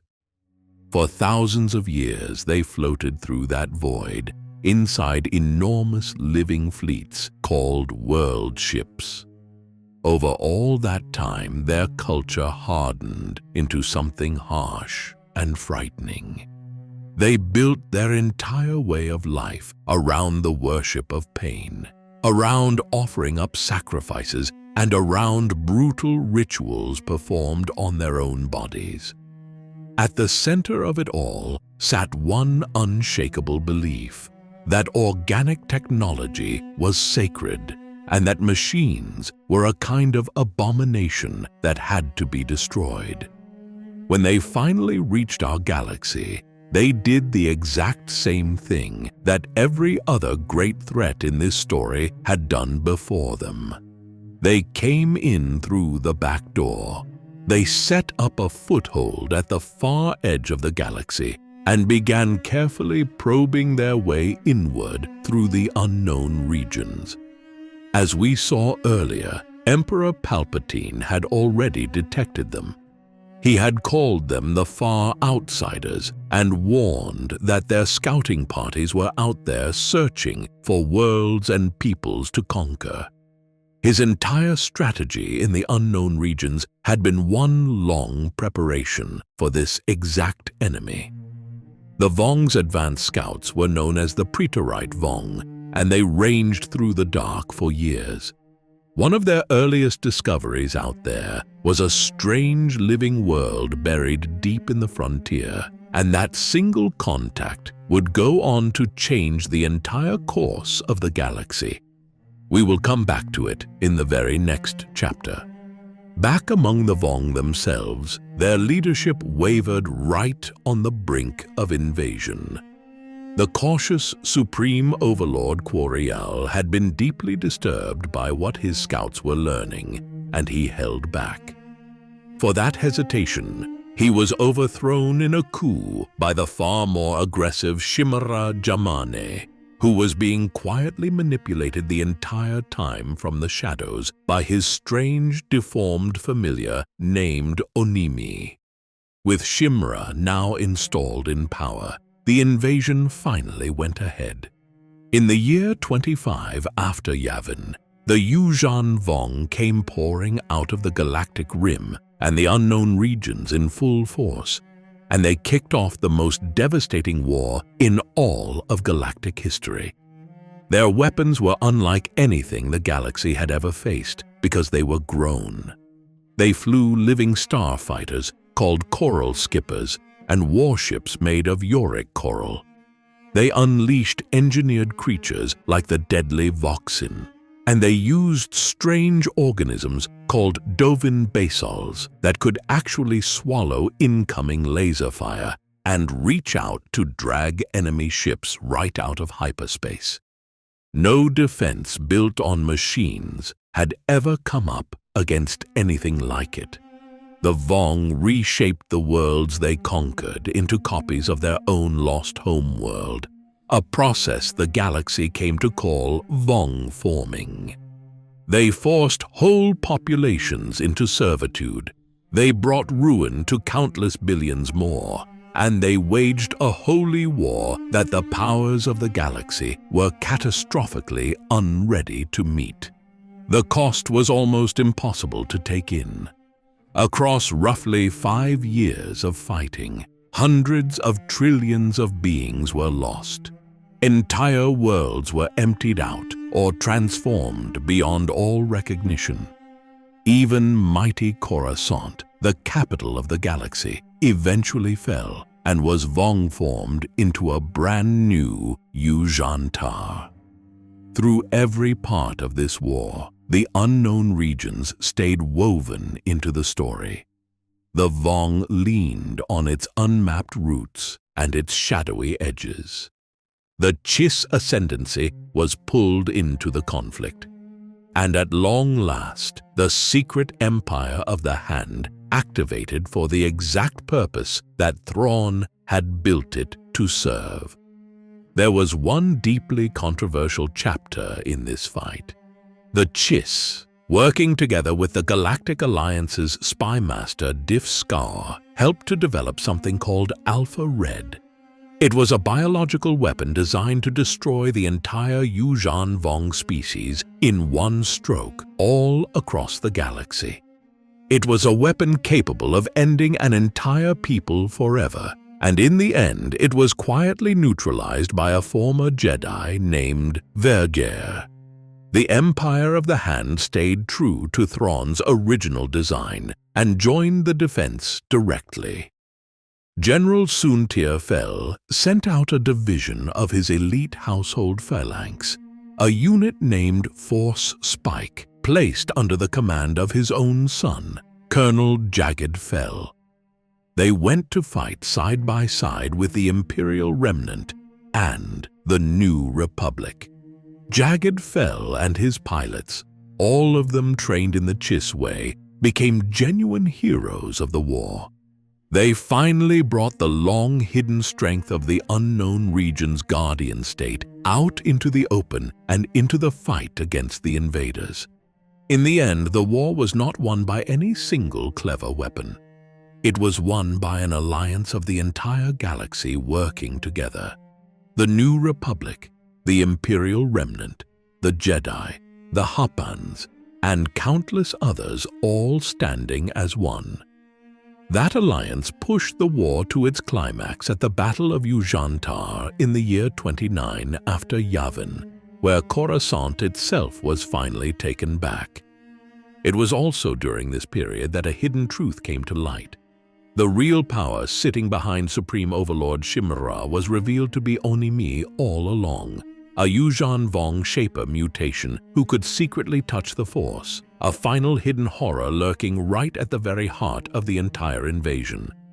The Yuuzhan Vong are the true thematic payoff of this whole unknown region story. Every chapter that came before, the machine war, the hidden empires, the dread that haunted the Emperor, and the wall that Thrawn quietly raised, all of it was in some sense just a prologue leading up to the day the thing from beyond the maps finally arrived. The invasion also proved right every single leader who had ever feared the dark frontier. The galaxy had spent thousands of years treating the unknown regions as a place to ignore, and the Vong demonstrated at a price of trillions of lives just how dangerously wrong that comfortable attitude had always been.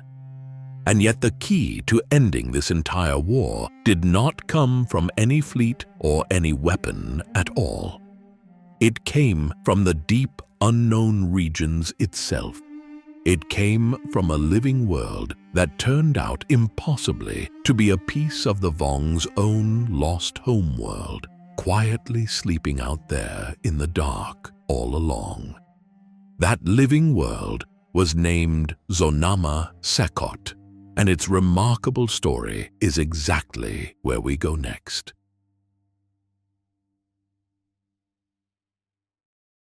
Buried among the very deepest secrets of the unknown regions was a planet that was truly alive.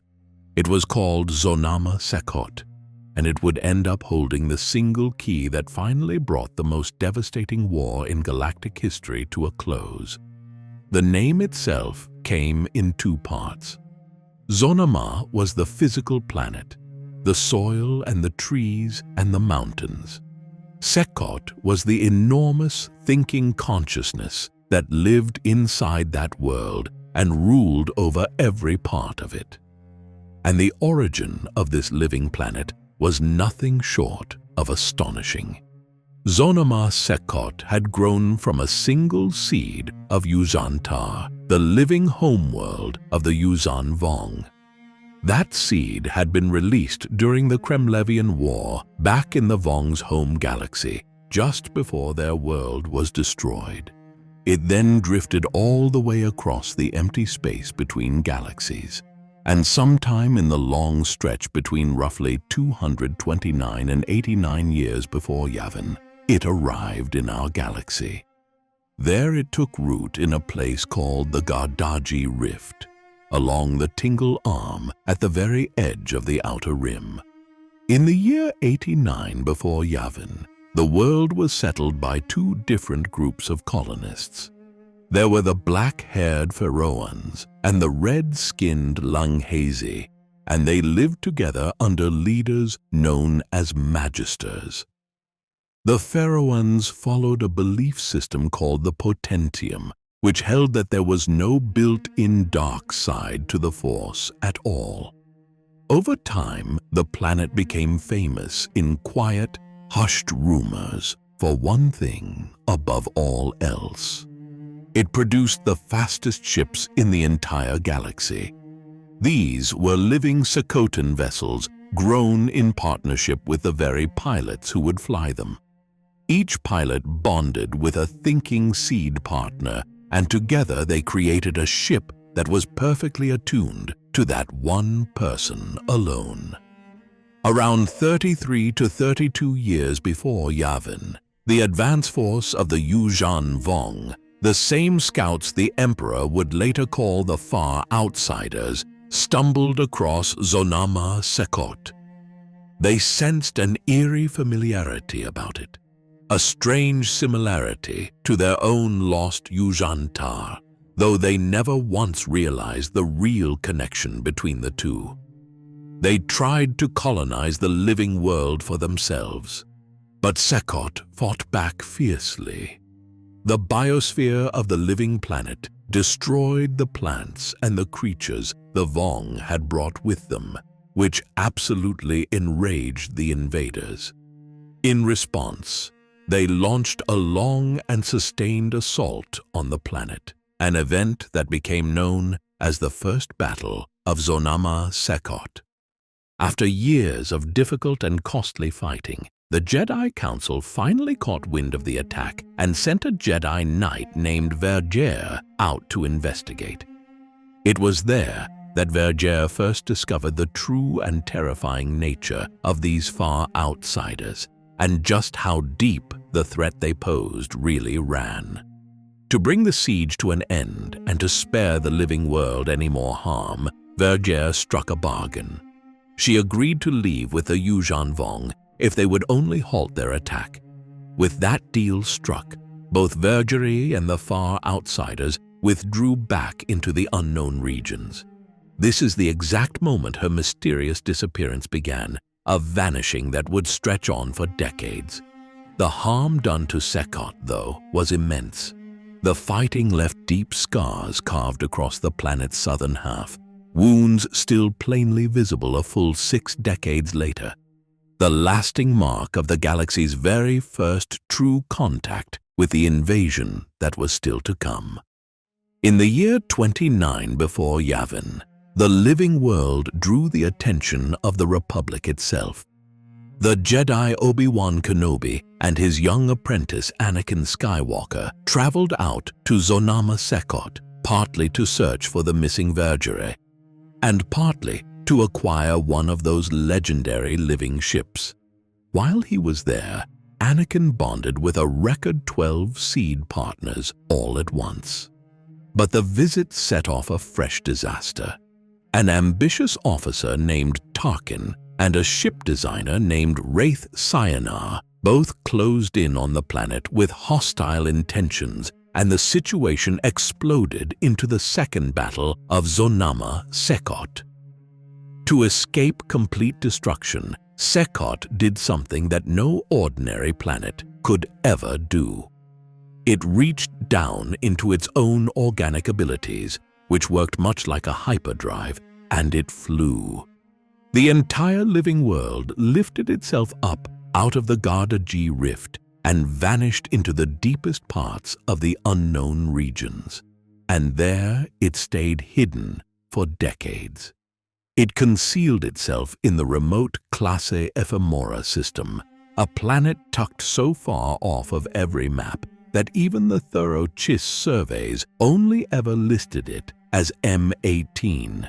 A single anonymous entry lost somewhere in the dark.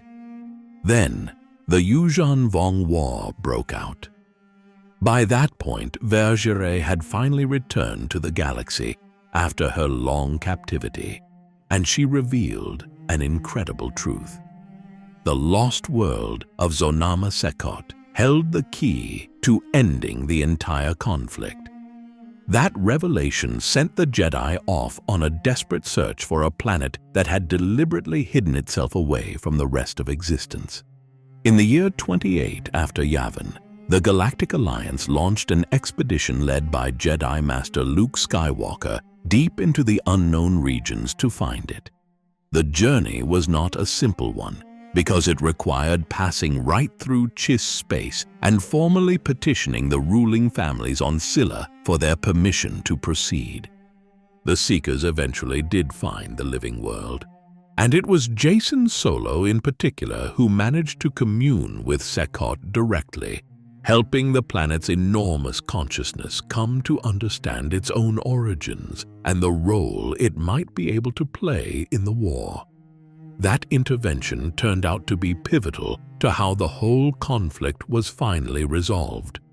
Because Zonama Sekot was a living piece of Yuuzhan itself, it could offer the Yuuzhan Vong the one thing that nothing else in the galaxy ever could.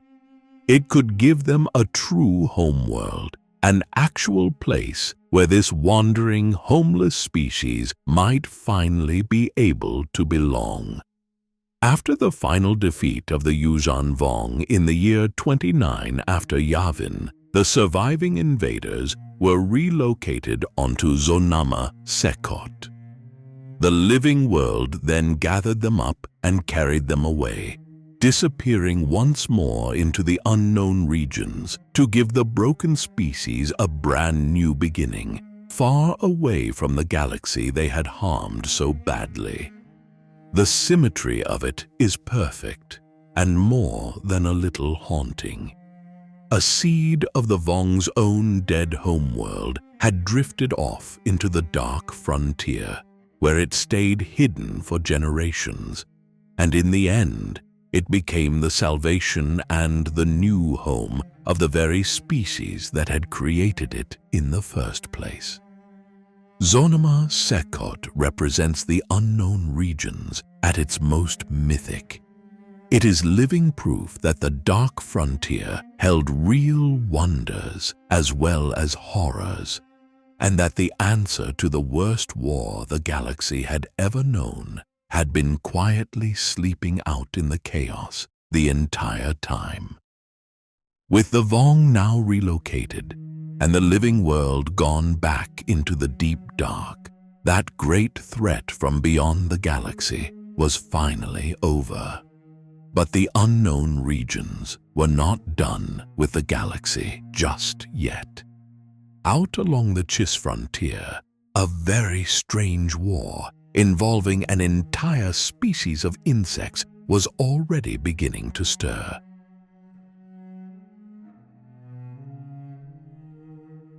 Not every danger to come out of the unknown regions arrived as a fleet of warships or a hidden empire. Sometimes the threat was something far stranger, like a single shared mind belonging to an entire species of insects. One that could quietly swallow up the galaxy's own heroes and turn them against their friends. In the years that followed the Yuuzhan-Vong War, the next great crisis to spill out of the unknown regions came from a completely different sort of power. These were the Killiks, an insect species that shared one enormous collective mind, a mind that had the ability to absorb other beings right into itself. The Killiks had very old roots in the galaxy, and long ago they had even lived on the world of Alderaan. But at some point in the distant past, a huge portion of their population migrated out into the unknown regions. There they built the colony, a sprawling network of dozens of separate nests spread across many worlds near Chiss space. The single most important thing to understand about Killik society was the hive mind. Every Killik shared in one collective consciousness, all of them thinking and acting together as one. And any outsider who spent too much time among them, even a powerful Force user, ran the real risk of becoming what was called a joiner. A joiner was someone who had been absorbed into the will of the colony, to the point where they stopped thinking of themselves as an individual and began referring to themselves only as part of a larger we. This whole crisis traced its origins back to the Yuuzhan-Vong War. A young man named Raynar Thule had been badly burned during a Jedi strike team's dangerous mission to a world called Mirka. The Killiks took him in and healed his wounds, but the experience left him a broken man.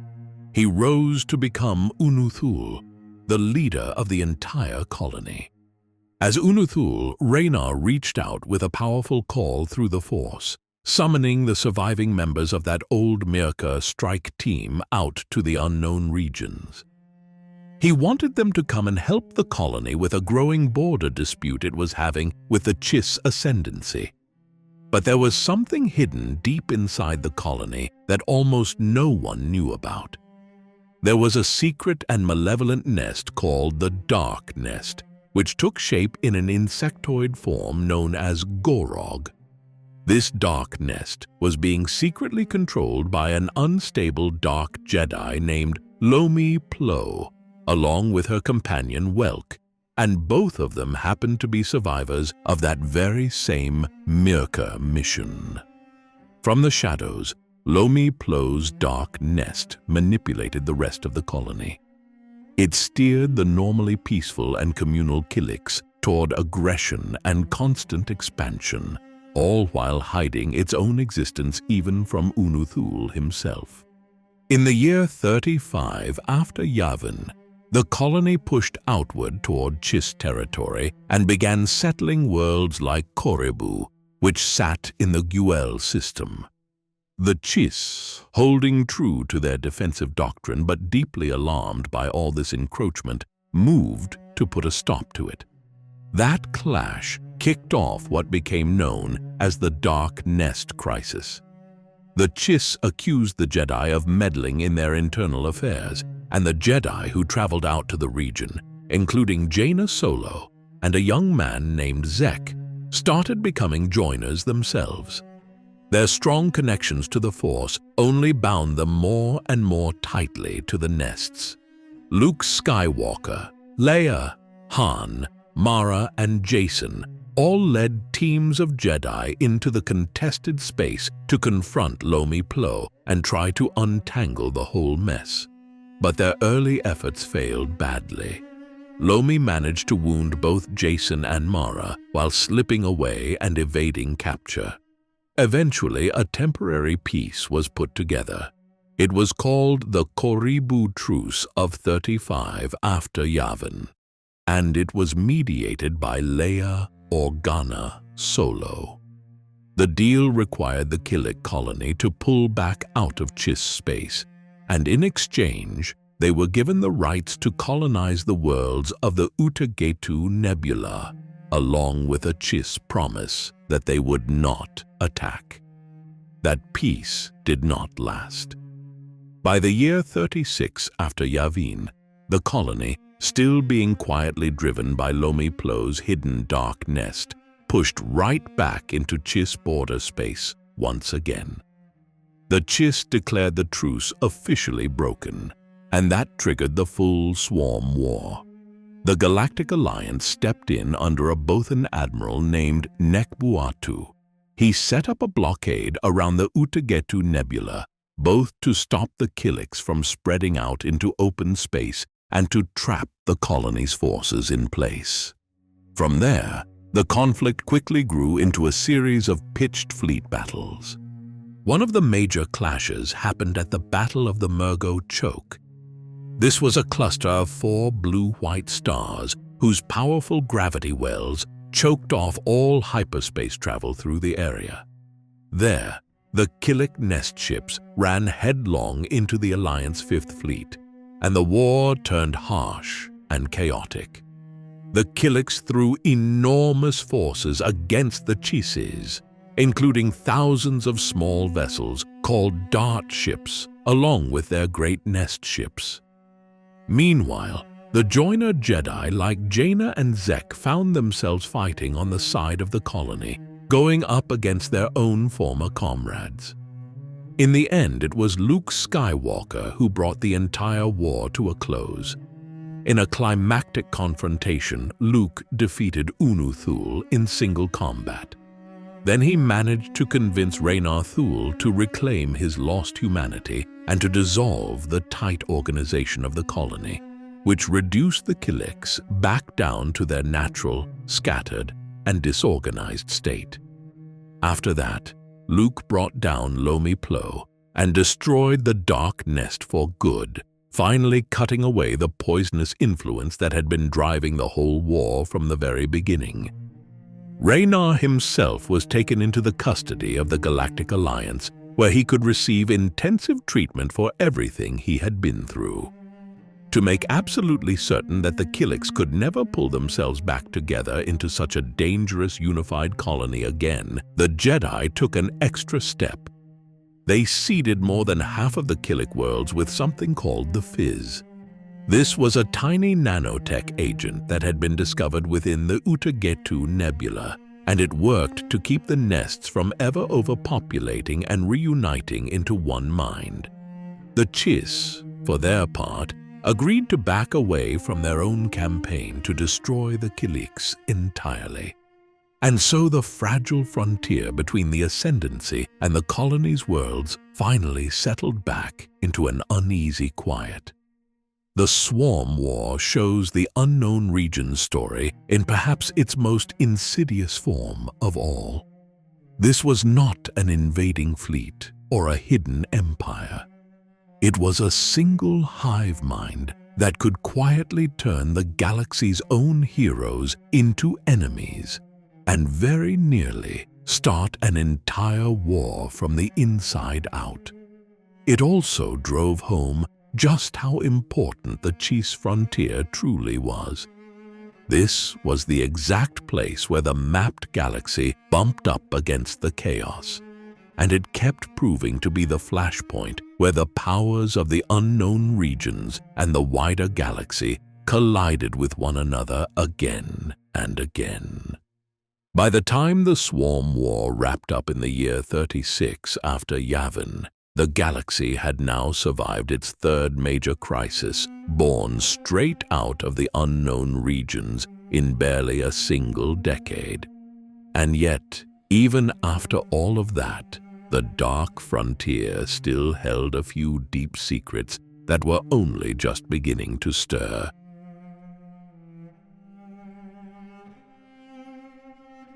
By the time the great crises of the New Republic era had finally passed, one thing about the unknown regions had become impossible to deny. Again and again, this dark frontier had served as the source of the galaxy's deepest dangers, and yet it remained just as uncharted, just as mysterious, and just as ungoverned as it had ever been. Thrawn's Empire of the Hand had done exactly what it was built to do. During the Yuuzhan Vong War, it threw its forces into the defense of the galaxy, and then, with its mission finally accomplished, it quietly slipped back out of sight as the war wound down. Once the wider galaxy began to catch on to the fact that the Hand even existed, General Soontir Fel moved its headquarters away from Nirawan entirely.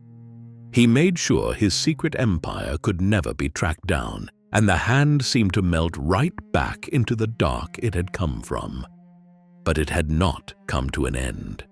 It survived out there, far away from any galactic notice, standing as the most durable legacy of Thrawn's entire life and the longest-lasting structure the wider galaxy ever managed to keep alive in the unknown regions.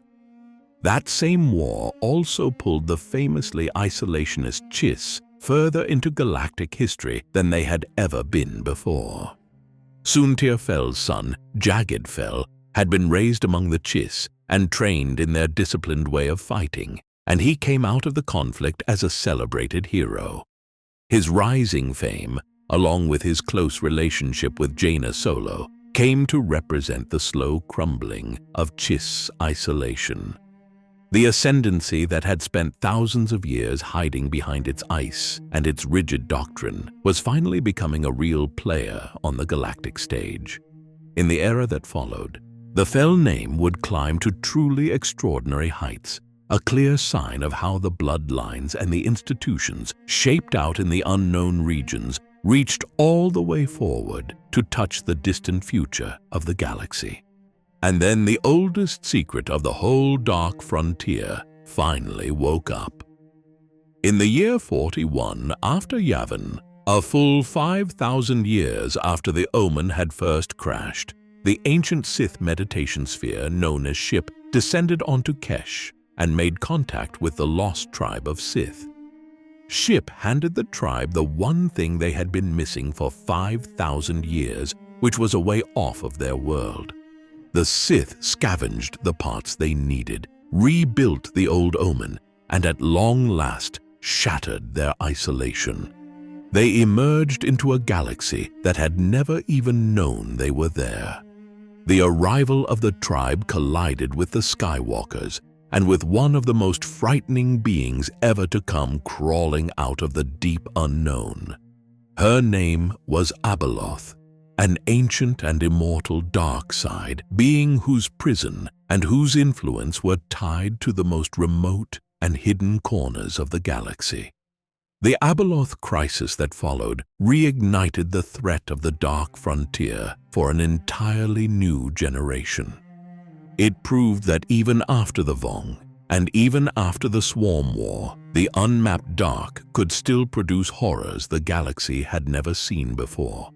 Through every bit of it, the very deepest threats of the chaos were never truly put to rest. The body-stealing ooze called Mangal was still lurking somewhere out in the dark.